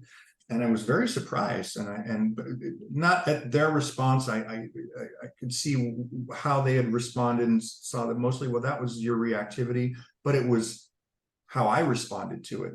Yeah. And I went, no, disapproval, self-worth. No, this is especially because I'm like, that's not what I had no intention. This, she had seen a social media post of mine that wasn't even directed at her, and took it personally. And I'm like, this had nothing to do with you. But all of the shame, all of the guilt, all of this was my fault, came in, and that's when I posted, and then started bringing that stuff up in the Fetters group. So then, just before we go to that meeting where you and I met, I just again want to just sum up, because in the beginning, and also before we made this interview, I asked you if it was okay that I would call an aggressive bully, and you were like, she would call me what? Because it's not like the first go-to that you would think of when you look at yourself. right. The issue which you are experiencing, where you do all the right things and you get to a point and you get that opening, and then everything just collapses, and kind of there's like an elastic band, and it goes back to where it was, and you have that sensation of like LU is just walls in the park, 4 days and you're through. And it's just, but yet you still get those incidents where something happens and there's a flare, like when you were speaking with this one, that there's that flare up. You can see that, oh, this is just anger happening. It's not about you, just continue, but it is still happening. That underlying lava that is there, and just like the smallest thing, and there's like, boom, it comes up. Again, it's because of the trauma. It's that underlying, and that's why you experience that no matter how much you work with it, you never quite get it. It's not like there's something like not clicking. There's not something that is really, missing. And that is, that's why I'm putting so much emphasis in my work on trauma work, on really just staying with it. So you really start to dissolve and pick apart the different logic conclusions that you have made in your life, because it's also in part of that, as long as you have the underlying memories of let's gang up on Ted, then it's like, the experience you had with your auntie and your mother, where when those two were together, it was really let's gang up on Ted. And that it was meant to be funny, but it wasn't received as funny. It was received as really, really painful and hurtful, until that has been loved, really created space for. Not many things need to happen around you until that one is just triggered like that. And you're straight back to the feeling of guilt and shame, even though this situation has nothing to do with it, but you're straight back in that experience. And that's why I spent so much time in resolving and looking into underlying trauma and fear, anger, guilt, and shame. So I couldn't agree more. And I carried these messages into the awakening process as well, too. Anytime there was a flare up, there was either resistance to it. And then the sense of, you know what, so this is going to be just another thing that I fail at, you know, Exactly. and then everything, and you almost, at that point, it's like you don't know what to do Yes. because you're firmly in the grip. You know, this whole notion of seeing through things like choice and doership and all that stuff is most is gone or very flimsy in some areas at best, but more than just the pull, you're like, there's nothing else. So, but it still feels very trapped because you like, you can't move forward, And can't yeah, move back. exactly, because Right. And then and yet something happens and you are back, like, what just right. happened? So us sitting and saying, but there is no choice, there is no doer, there is no separate self anywhere, and yet the same thing keeps happening over and over and over and over, where you know there isn't a me, there isn't a Ted anywhere, there is no separate self anywhere, and yet the same bloody thing happens every single time. Yes. So not being able to gauge at the time, or say specifically, you know, what fetter I'm in or where I'm at, not necessarily caring, but also wanting to move into the next. Okay, so let's move forward. And I also like the model of the, you know, the mind, the heart, and the gut awakening. So I like those, and I'm like, okay, mind seems okay, that's great. You know, so it feels heart-ish. Okay, so let's, and that, you know, corresponds to like a sixth fetter. So I began to dig into that and really just smacked into a wall. You know, I looked at Kevin's website, and at this point I'm messaging Todd, and I'm coming back with conclusions, but I'm also coming back with very dry, sort of logical. It was like Dr. Spock was doing it. You know, it was all just, it was like a computer was, and I'm going, this, no, this isn't it. And also sort of knowing, having those openings where, by the way, whenever I'm fully safe, when there are moments, it opens. Yes. Usually right before I go to bed, or some type of situation where maybe there's no more risk that's happening during the day that could possibly bother me. And you go, and you're okay, it's fine. You know, it's totally fine. And you're not there. And you know, and you're one with the room, where basically that, but it closes down. So I started investigating that. And when I brought that up, that I was working with the sixth fetter, and you had sat in on that group, and you immediately started shaking your head because I had recounted some of the story of what was happening. And I went, oh boy, here we go. But that's when you had invoked the mantra of I love myself and I feel safe. And immediately, but again, at this point, you're shaking your head. I'm like, okay, there's something there. So let's hear it. What is it that you've got? So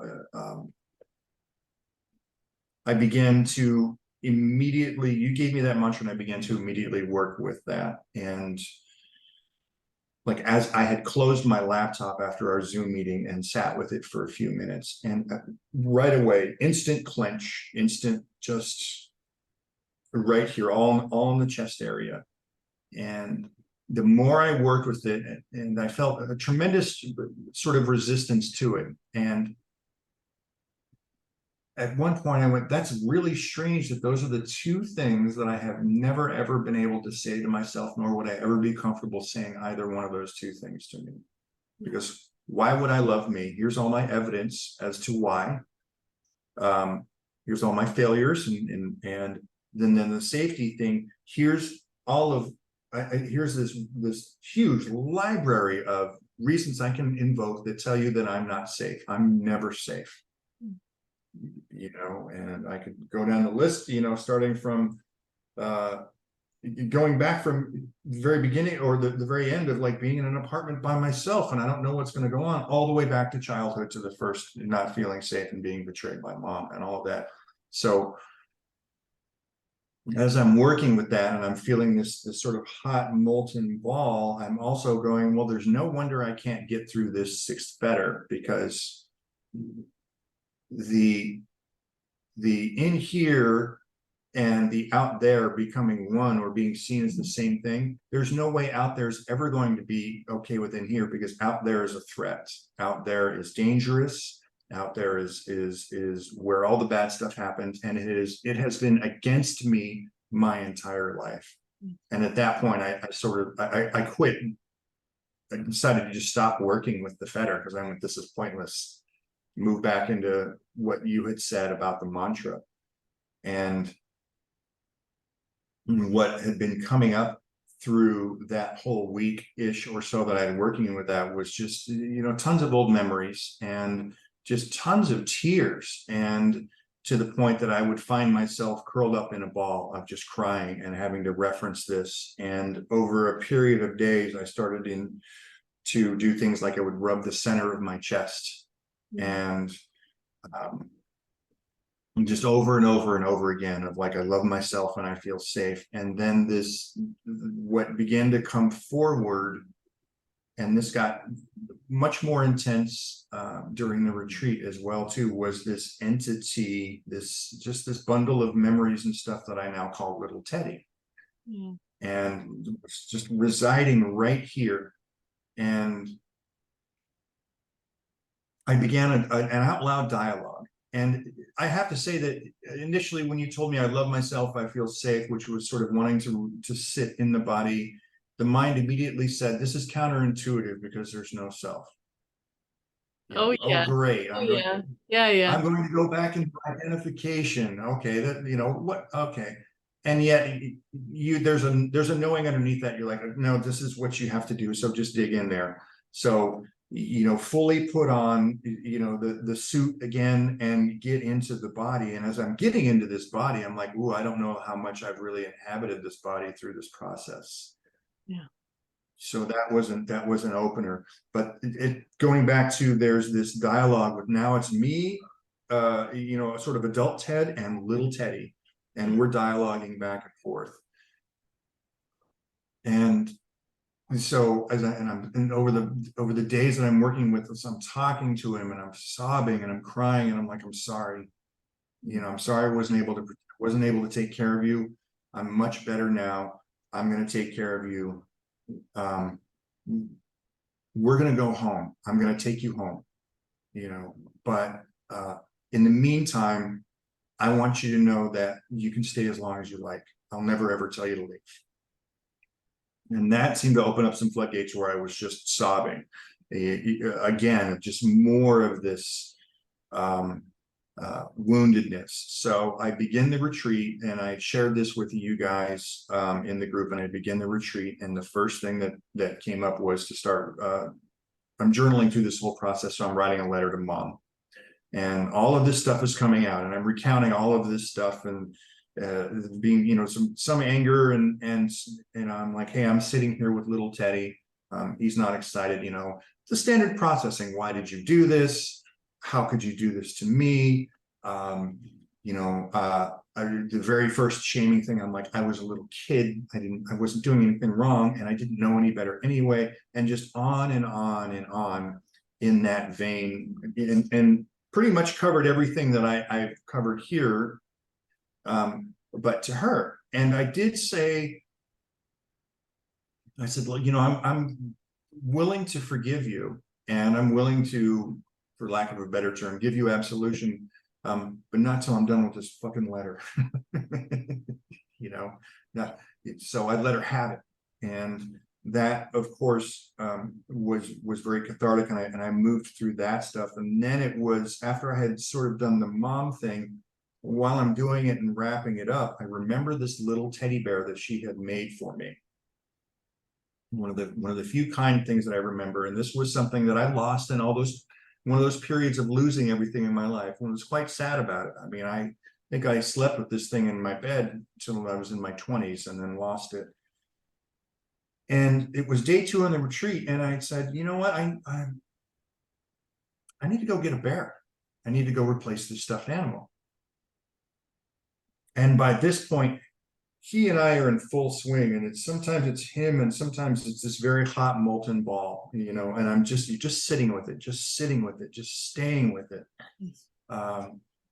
And I thought, okay, well, I'll just go down to the local store and maybe grab something or other. And then immediately there was this response of, well, can we do something a little bit better? So I live 20 minutes away from Disneyland, which is my favorite place in the world. And that was one of his favorite places too. And at Disneyland, they have an area that's just shopping. You don't actually have to buy a full ticket and go into the park. It's called Downtown Disney. So, and now he and I are literally talking out loud. And within 10 minutes or so, I'm like, so do you want to go to Downtown Disney? And he's like, yes. So, you know, got dressed. It was the strangest experience, especially if you try to, you know, if you're going, oh, no self. But I was like, no, I'm just going to roll with this. Okay, what do you want to wear? He'd say this shirt. And so he picked the whole outfit. And then we went down there and just wandered around. And that was, I've been there 100 times. I had never been there with him. And everything was so different, and there was just the right amount of people, and the temperature was perfect, and the colors were, it was like you know, like a peak experience, and where all the colors were amazing, and there was no apprehension at being out in public. I wasn't scanning for anything, constantly scanning for threats, which of course you become hyper vigilant to that from prison.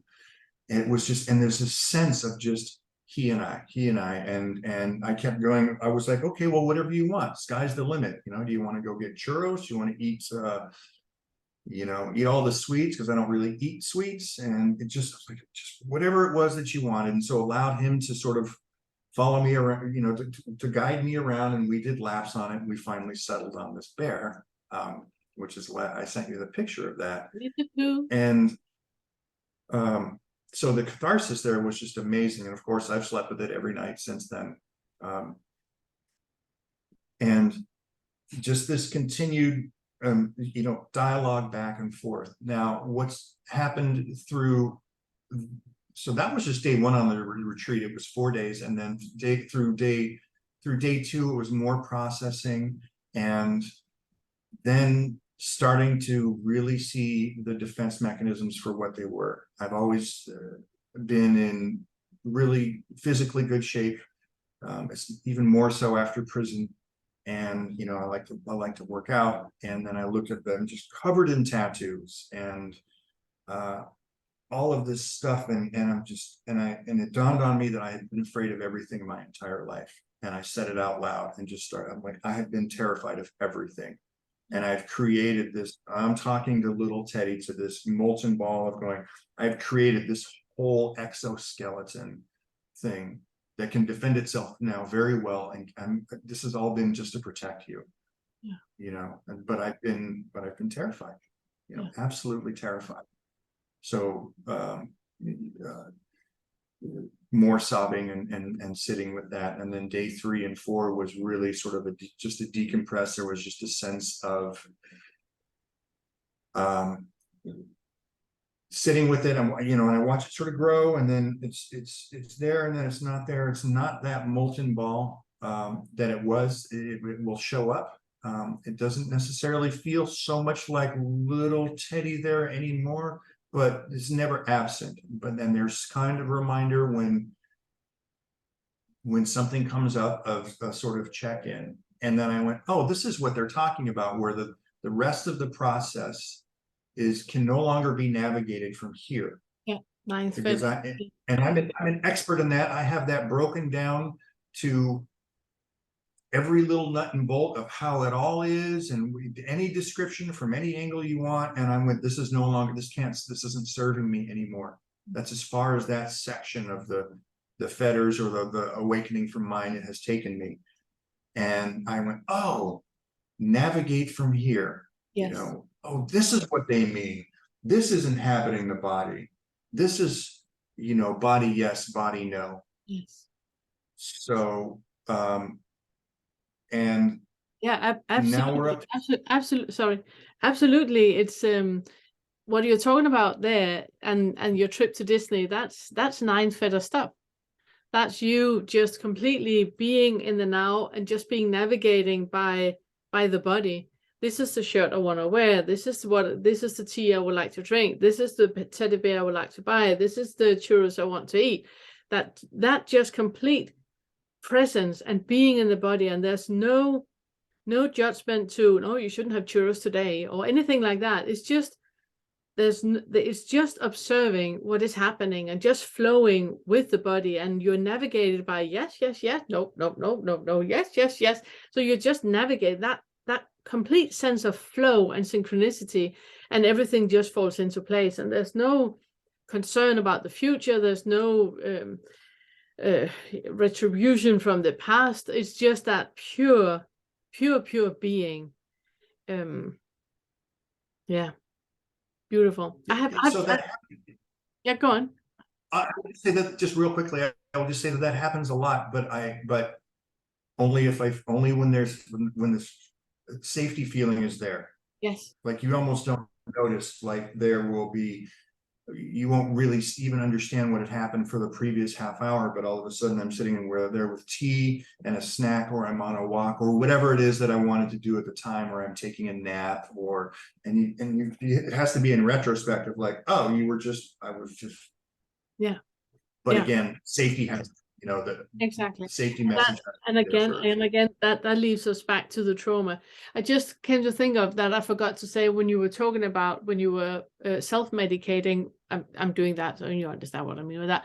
Self-medicating with alcohol, where you felt that you had that judgment hanging over you of just knowing that you're never ever good enough. No matter what you do, you can always do better. You can always, do it more, meditate more. You can always, everything is always, could be bigger, higher, more.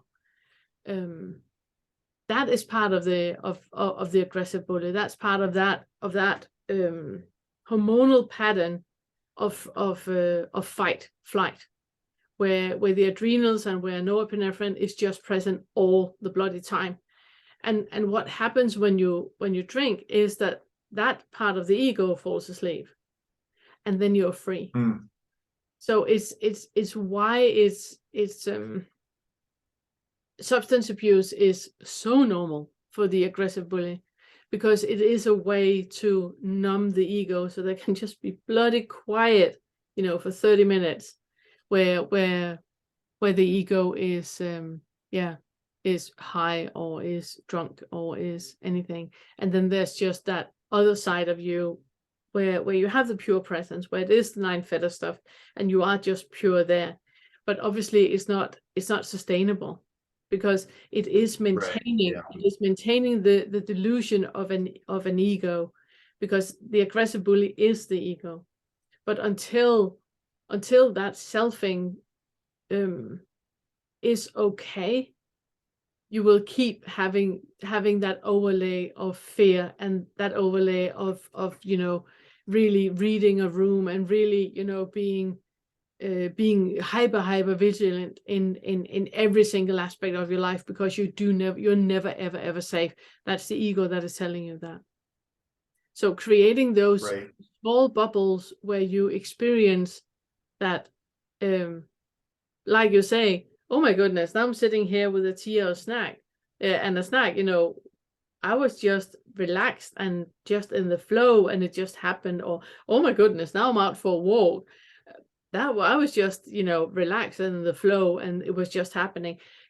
Becoming aware of those incidents, even if it's just like 10 seconds where you don't have any fear, and really blowing them up, going like, look, you were in life without fear. You're not, preparing yourself for all the things that could happen. You had no thought about things should be better than what it is right now. that actually just happened. That just happened and you survived it. You know, that really, really making yourself aware that it is happening, because your ego keeps telling you that it's not happening. Just like the level of awakening that you want to experience is never the awakening that you have. You have an awakening, and it is and it's beautiful, and it's happening, and it's alive, and it's personalized and intimate, and it's yours. But it's not how it says in 3 Pillars of Zen, and it's not how other people on YouTube are saying that it is. So this can't be it. Obviously can't be it. There's something else for me to do, somewhere else for me to go, somewhere else that I need to be. That's just bloody trauma. It's just trauma. Yes, there was the very distinct sense for a while of, you know, doing the comparison, you know, Yeah. and I heard many people doing that, and I can describe these experiences, and there, and I do, nope, didn't have that one. Yeah. But at the other one, well, but I had a whole bunch of these, and I don't tell anybody. I don't really mention to anybody. I'm like, I don't hear about these for anybody. So but it's constant, like trying to find this anchoring point. Yeah. But as soon as the safety mechanism kicks in, it's into this just this rightness. You're like, it doesn't, I don't care what anyone else has experienced, because it couldn't, it doesn't, you know, it no longer matters. And and it's also important to be aware of that your trauma is your anchor. It is where you feel safe. You know, having that sensation of needing to assure yourself that you're not in any danger, that is what is making you safe. And so you looking for an anchor where it's just flow, babe, that's not gonna happen. That's not gonna happen, because every single cell in your body is just going like, are you crazy? You know, just look at the history. Just look at the history. You can't just, you know, go like, woo. It's not gonna happen, because right now that is the safety part. That's where it's safe to be. And that's why we're not just relinquishing trauma. We're not, oh, I feel shameful, done. Oh, I'm guilty, done. If there's like one of those toxic starting points, if that is present in your life, it will not happen easily. It will happen easily, but it will not happen on its own. You need to be absolutely 100% clear on, there's no separate self. That thing needs to be there. You know, there's not a separate self.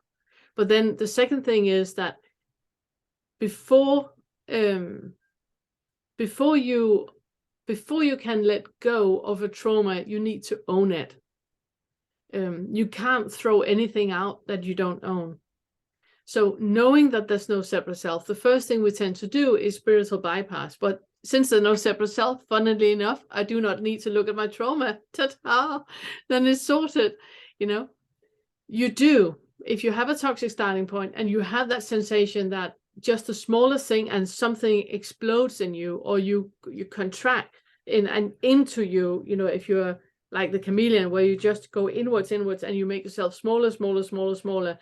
If that is happening, then there is something that needs to be looked at. There's something still there, and you cannot move on with the fetters. None of them is going to fall completely until that has been taken care of, because it is like, it's like a huge scar that needs compassion and love. And until that is healed, and you have healed everything in retrospect, which is easy, it's just healing you now, then the trickle effect will work itself into the past. So you're healing yourself, you know, in retrospect as well. Yeah.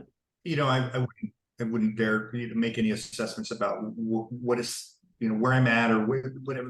That's all sort of silly. But I can't say that there's a sense of like the sixth or this thing is like everything else is dominoes, like all that's the easy stuff, because you know, you touched all that stuff, and there's no like formless. Whenever I hear those or read about those, or I go, yeah, touch that, not afraid of that, all that's fine. So it's this one, and whatever the sense is just like, okay, I'm just going to sit and work with this for for how, I suppose however long it's going to take, because what else is there? This is the one thing that's way. Exactly. And it's also, what else are you supposed to do? I mean, staying with little Teddy for the rest of your life, really having his back, really meeting his needs, really staying there for everything that is present and alive and comes up. And if it's like tears, or if it's anger, or if it's frustration, or fear, anger, guilt, or shame, whatever is coming up, you're there 100%. You're never ever leaving again. You're right there all the time. The more you do that, the more safety you are building in yourself, and then it's easy peasy to step into what you already know, that there is no separate self, there is no Ted, there's no little Teddy, the past didn't happen, and all that. But that can be like for another talk. Okay. Yeah, absolutely amazing. I would like to just walk through with you, just in case anybody else have listened to this and go like, retreat, how do I do a retreat? I was just thinking, if we just, you and I here on the spot, could like make a schedule or overview of how to do a home retreat, because I have done millions, and I'm in absolute favor of home retreats and silent retreats. So I was wondering if you could, what preparations did you do before you started your retreat?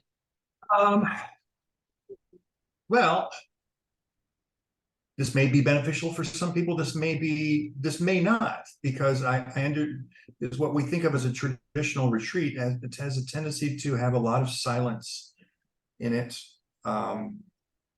My particular situation, of course, is I live by myself. I don't really interact with a lot of people unless I choose to. I don't work, so it wasn't, for me, it wasn't much different than my daily routine. But there was a deliberate, knowing that this area, whatever it is, this is what I'm going to focus on. And for me, specifically for this retreat, it was, of course, working with that mantra. The one thing that was really important, though, is that I gave myself no distractions. Yes. And that's things like phones and TV and social media. So that for me was the biggest one.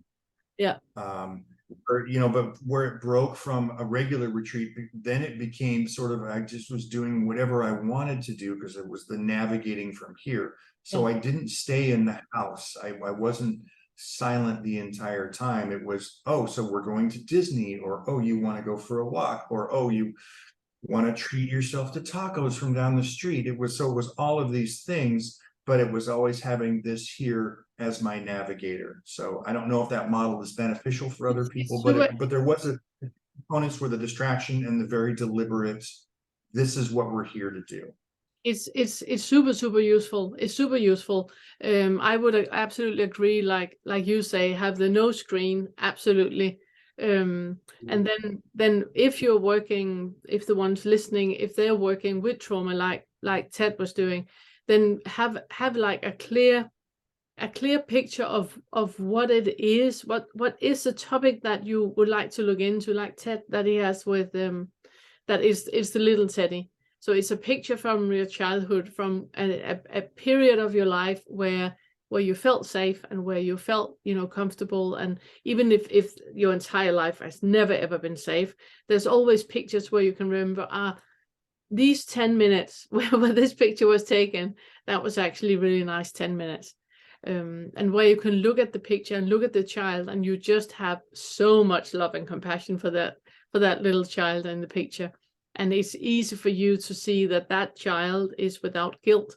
It's without shame. It's without fear and anger. There's just a beautiful child. That's the picture you want to find. And you might know that in the picture you did feel a lot fear of anger, guilt, and shame. That's not the point. When you find the picture, it's finding the one where you can see this child is, without shame, without guilt, without fear, and it's just a beautiful child. And if this child was here now, I would take the child on my lap and I would, kiss and hold the child, until it had enough, That's the kind that's the type of picture you want to find. And then also like Ted also said that put it going into the 9th fetter where you move with flow, where there's no decision beforehand on what you want to do, because that can very, very easily just take you into the path where you maintain the toxic starting point of either the aggressive bully, the passive aggressive bully, or the chameleon, where you stick with a routine because that is what you have said that you wanted to do, and then you're not doing it good enough because you were supposed to meditate for 20 minutes and you only meditated for 15 minutes and all of that. That is just a maintaining of the toxic starting point. But really being in that 9 fetter flow where it's just about moving with body yes, body no, and you allow yourself to whatever experience is coming up.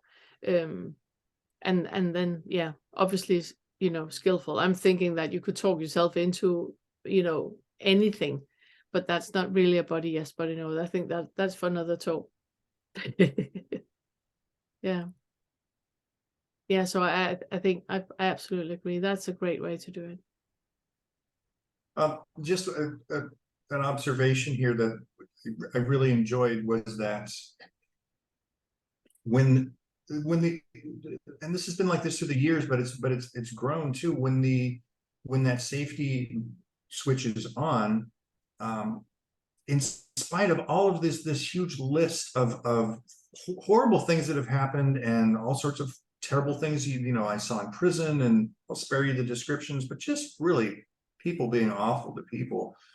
When that safety mechanism is switched on, I'm finding still I generally like people. Like it's like that little Teddy is still there, and I'm like, I pretty much just like everybody. I don't really care how they behave. I pretty much enjoy all kinds of stuff, whether it's walking down the street or looking at the sunset, or ooh, look at that leaf, or like, wow, that's it. So there was a sense of I don't understand how that managed to stay through all of it, but to see it come back up again, and to know that's there, of there's not an inherent cynicism, there's not a bitterness that is permanent, that's firmly rooted. And when that's removed, I'm like, this is all pretty good, and it almost doesn't really matter what's happening externally. I'm generally having a good time. Yeah. But I think even with people. One of the reasons why that is possible, because when we look through the trauma, that is the point we reach, where we reach that like a sense of a core purity, where it's so easy to love and have compassion for everyone, no matter what people do or say, and because you're not identifying with it anymore. So there's not that bitterness or that resentment that can be there. It's very, very easy just to have that foundational love for everyone, no matter what they bring to the table, because who am I to judge? That's very, very easy to get into when you are aware of your trauma and you allow the trauma to be there. You're not fighting it anymore. You have like an openness. It's not the apathy or the falling into, well, I can't do anything, I have fear, anger, guilt, and shame, I can't do anything about it. It's not that at all. It's more an embracing of, oh my goodness, all that horrible things that happened shaped me into a person that I don't really identify with or recognize in any way, which makes it easier to non-identify without bypassing, but just having that, okay, that was not skillful doing like that, but I understand why I did it. So there's no resentment to decisions that was made. We also had a talk in the last meeting about that I so in my deep core do not believe that there are any evil people. There's not. There's just conditions. There's just conditions that everyone, no one are born evil. We learn how to become evil, and we do that usually as a survival mechanism. For me to survive, you have to suffer. For me not to look at my trauma then I rather want to point fingers and tell you that you need to be different, because I don't want to look at the part of me that needs to be different. So it's just a survival mechanism, which makes it very, very easy to have love and compassion towards everyone, but also towards anything that comes up in me. Yes. So if you can see what was clear for years on different levels here was that if you can see, the only way you're going to see this is if you've started to dig into your own stuff. But when you start to at least glimpse the mechanisms that drove you to X, Y, or Z, poor decision, whatever it was, then you start to look at other people. And of course, we don't sign off on their behavior. But for me, for a while now, it has been some level of just this, wow, man, I hurt for you because I know what that feels like. And I know that my moment-to-moment existence that drove me to any and all of the crazy things that I did to protect myself was just this torturous hell that's undescribable. And then you see that in that other person, and that's where that empathy and that compassion comes, and you go, oh my God, you must, I'm sorry, this outpouring of like, but like you said, I don't see it as inherent evil. Again, I don't sign off on their behavior, but I have a tremendous response to that of just love, of like, wow, almost you wish you could go, hey, this is what's happening with you. It's okay. You got your own little person that you need to get in touch with, Yeah. So may I ask you, might be like super inappropriate, but here we go. How are you with your mom? Well, she passed away in 2013. Yeah, I know. So, in general, my state, yeah, got it.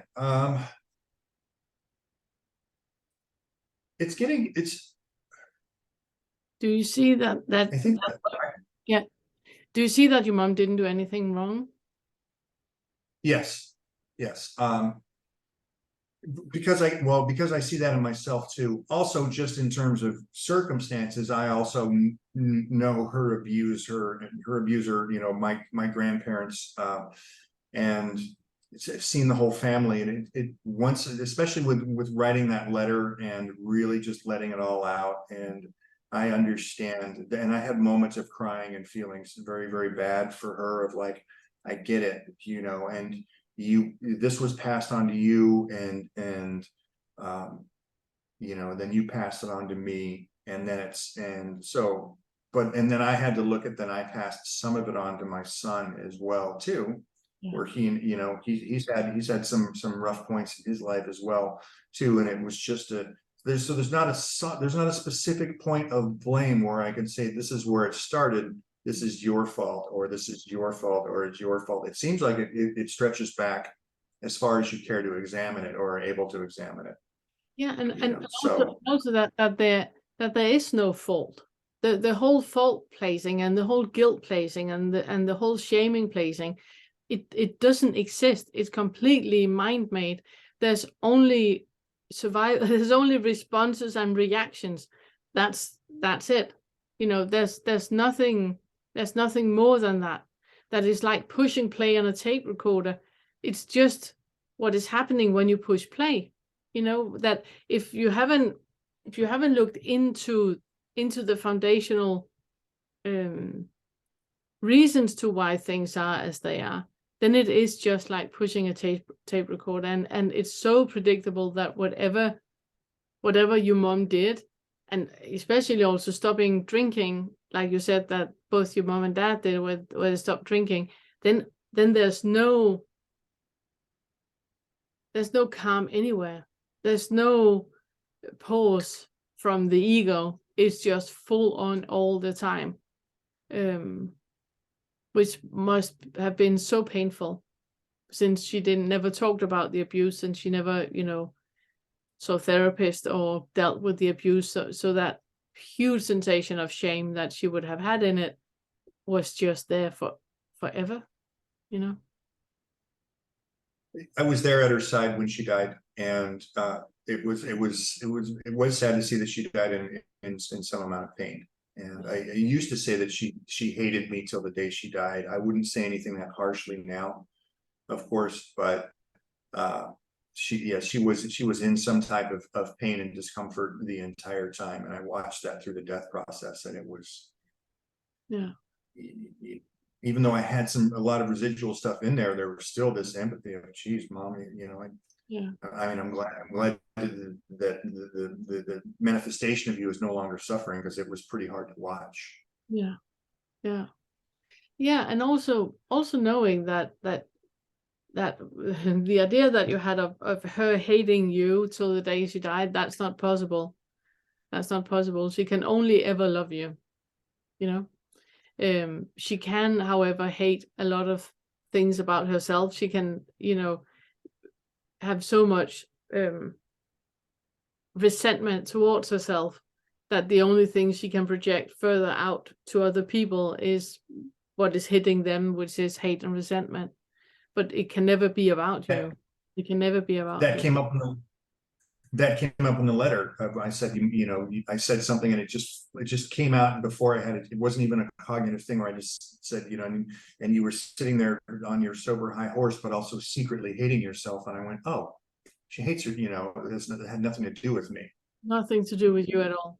You were never ever hated or anything. It was only her own reflection she was reacting to. Yeah, agreed. Yeah. Amazing. Is there anything I can help you with? Is there anything I can, you know, you want to talk about, or anything you want to bring up, or thoughts you have had about something that you would like, you know, to talk about or ask, or anything? You know, those have come up, and then of course when you ask, it's I lock up a little bit, All spotlight because on. it's such a it's just such a paradox. There's a sense of everything is going just as it's supposed to, because I brought this has brought me to this and to here, so of course it's all fine.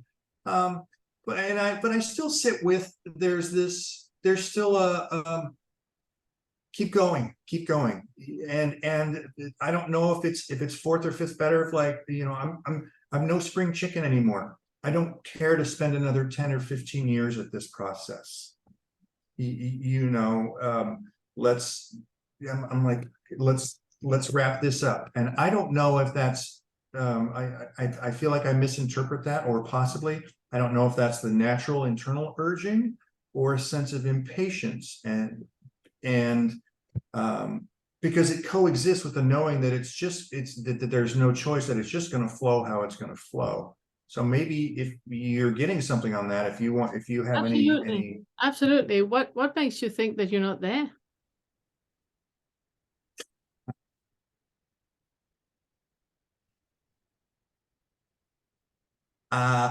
Okay, well, I could say the dumb safe answer and say I don't know, but sometimes it's technical descriptions. Go on. This is what it's supposed to look like with the sixth fetter. This is what Go it's on. supposed to look like with Let's take one of them. What is it supposed to be? What are you waiting for? What a firework, layer cake? What are you waiting for? I've dug into that a little bit.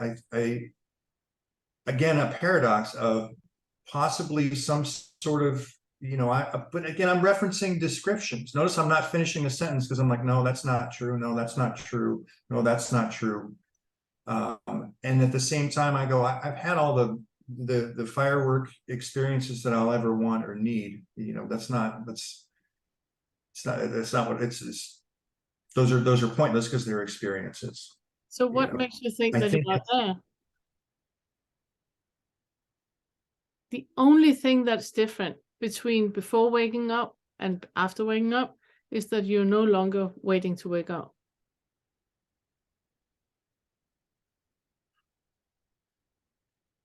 There's like I touched into this. There's like a residue of that self-worth, that trust. It couldn't possibly be me. There you go. There you go. I couldn't possibly be this. So I started to write on it. Yeah, no, but let's Oh, just stop there.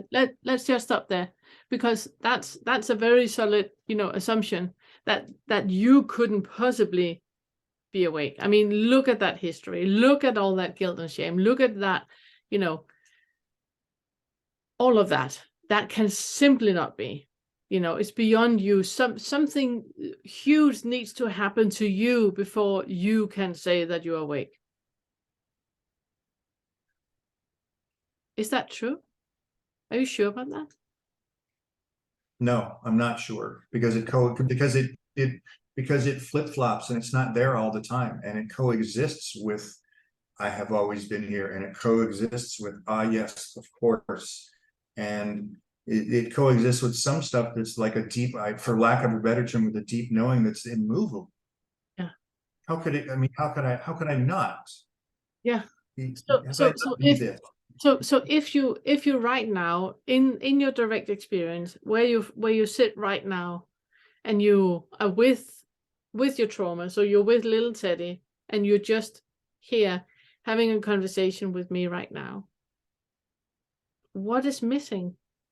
What is making you believe that I'm more awake than you are, or that you're more awake than I am, or uh, what makes you think that anything is missing right now? What do you have in your direct experience as a proof of anything missing?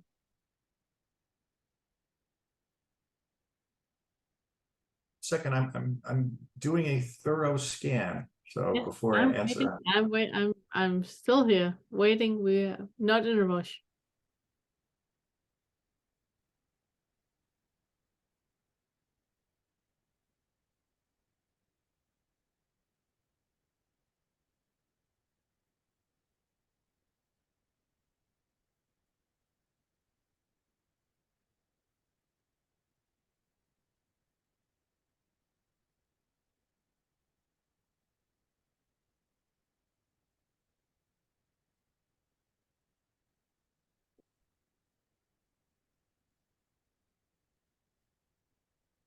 Okay, so I don't find anything solid. I have two that are like shadows, and one says, one answer would be nothing. There's just some residual habits left over, just habits. Mm. Um, And but if they're directly looked at, they're not a problem. They're just seen as habits, yeah, right? so when you experience one of those habits, could you do what you just did and just stay with it, and just stay with you and your trauma, the little Teddy, and you just stay with that habit and just look at this habit. How does this habit fit with a life that is moving with flow? Does this habit fit or doesn't it fit? Is it just, taking your socks on before your trousers on, or is it, because a lot of things that we have as habits, and even toxic habits, doesn't fit with us anymore. We just we haven't rebooted the computer yet. And that is where because you need to remember that all of those habits are part of your survival mechanism. It's part of what is making your life safe. So you need to take every single incident when you're in it and just look at it. This habit right here, it's super, super unskillful. It's super toxic for me, but I keep having this habit because, yeah, why?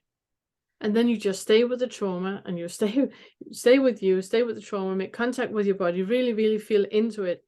What is the connection between that habit and who I am, or where I am right now, with the knowledge and the flow of life, that loving life that is just happening? Where's that connection? Because it isn't there. You can't find a single habit, you can't find a single anchor into the trauma that actually makes sense at all, because it's based on something that doesn't exist.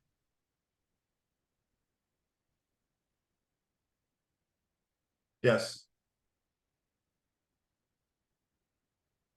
The other one was, and I can't say that I can't say that these are very, very strong. They're not, you know, everything feels very, very flimsy if it does come up.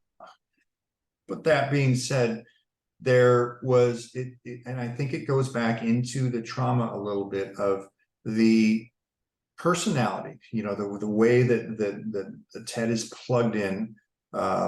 It's like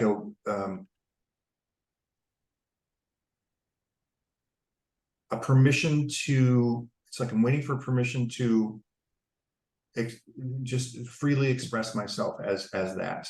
Yeah. And it's, and what I didn't touch on was I created an awful lot of ideas that I had to sift through one at a time after the first awakening in prison of how we behave and what we look like when we're awake. Mm. And I will say that that was really detrimental. Yes. Because none of that like what my personality, what the personality here is. Personality here is very fun, very silly, very spontaneous, very kind of just goofy. You know, it's not solemn or serious or wise or anything. It's just weird. If you expect do I get to do that? You know? Yeah. Yeah. So it's not a huge one, but that's there, and those are the two. The second one, because again, the second one you do exactly the same with. You sit with your trauma because the trauma is the one telling you that goofy, you know, smart ass, you know, Ted. I don't know what, you know, that goofy, silly, you know, Ted. The ego is telling you that is not enlightenment. That person you need to become Eckhart Tolle. You need to go from that to Eckhart Tolle. And if that doesn't happen, then you're not enlightened. Just stay with the trauma. Stay with trauma. Say, thank you very much for your input. You know, I see how great you have been for me my entire life in keeping me safe. But let me just look at it right now. And then you just stay with the moment, make contact with your body. And feel into that. Is there any difference in that sensation of flow in life if that is happening with joy or with sadness or with goofiness or with, you know, is there any difference in that flow? Does that change anything? Is your experience of flow when you're goofy different than Eckhart Tolle's experience of flow or my experience of flow? I mean, if it's just flow, if it's just flow happening, then what more is supposed to be there? What else needs to be different?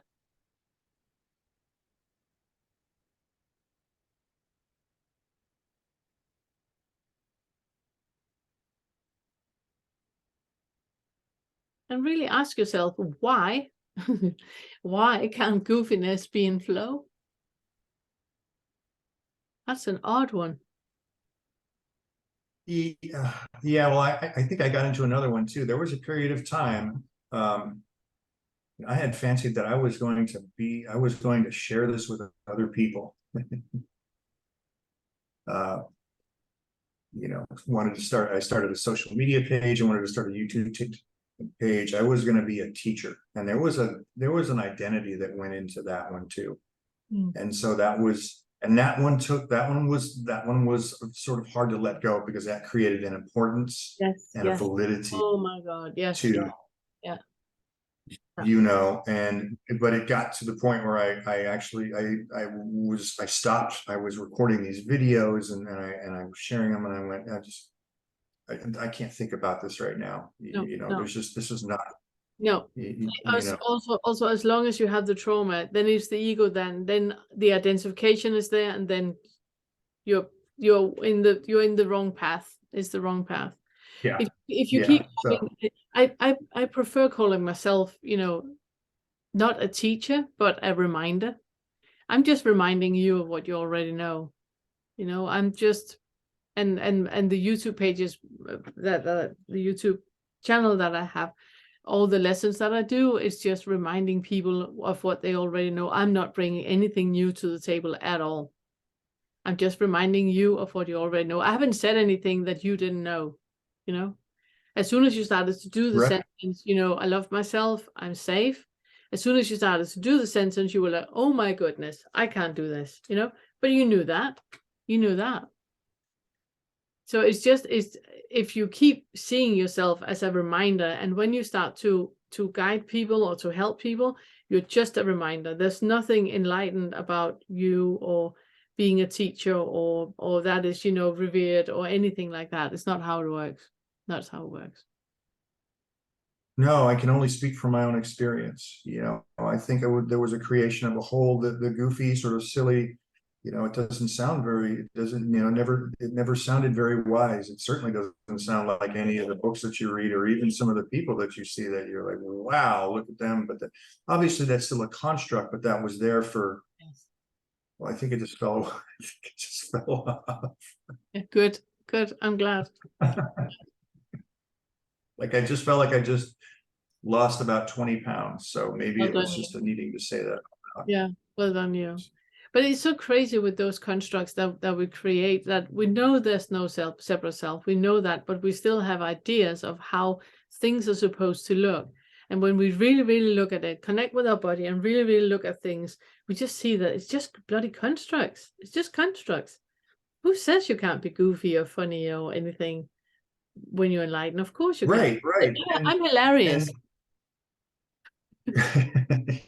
Well, you know, there's still that sense of, you know, I would love to help people, but not at the expense. Like, I can't make myself look like that. You know, No. I tried that and shared with people, and every single time it was met with really fierce resistance, where I went, Because it's a lie. nor is there a desire. I'm like, I just don't, I can't be that. I No, can't. no. It's also because Doesn't feel good. it's an absolute lie. It's an absolute lie. Anytime you're trying to pretend something, it's a lie. You know, Yes. make contact with your body, back to your body. You know, back to your direct experience of being right here, and you're with your trauma, and then you're just with what is right now. That is the only thing that is alive, and the only thing that's relevant. The rest is just constructs. We don't need any of that. Yes. Wonderful. Amazing. Do you have anything last thing to say? I think we've covered our fair share of today. Yeah, I think, yeah, no, this is really wonderful. Thank you. I loved it. Absolutely loved it. Thank you so much. Yeah, that's it. Amazing. Thank you. Absolutely amazing. Thank you. Amazing. Thank you. I'll see you tomorrow then.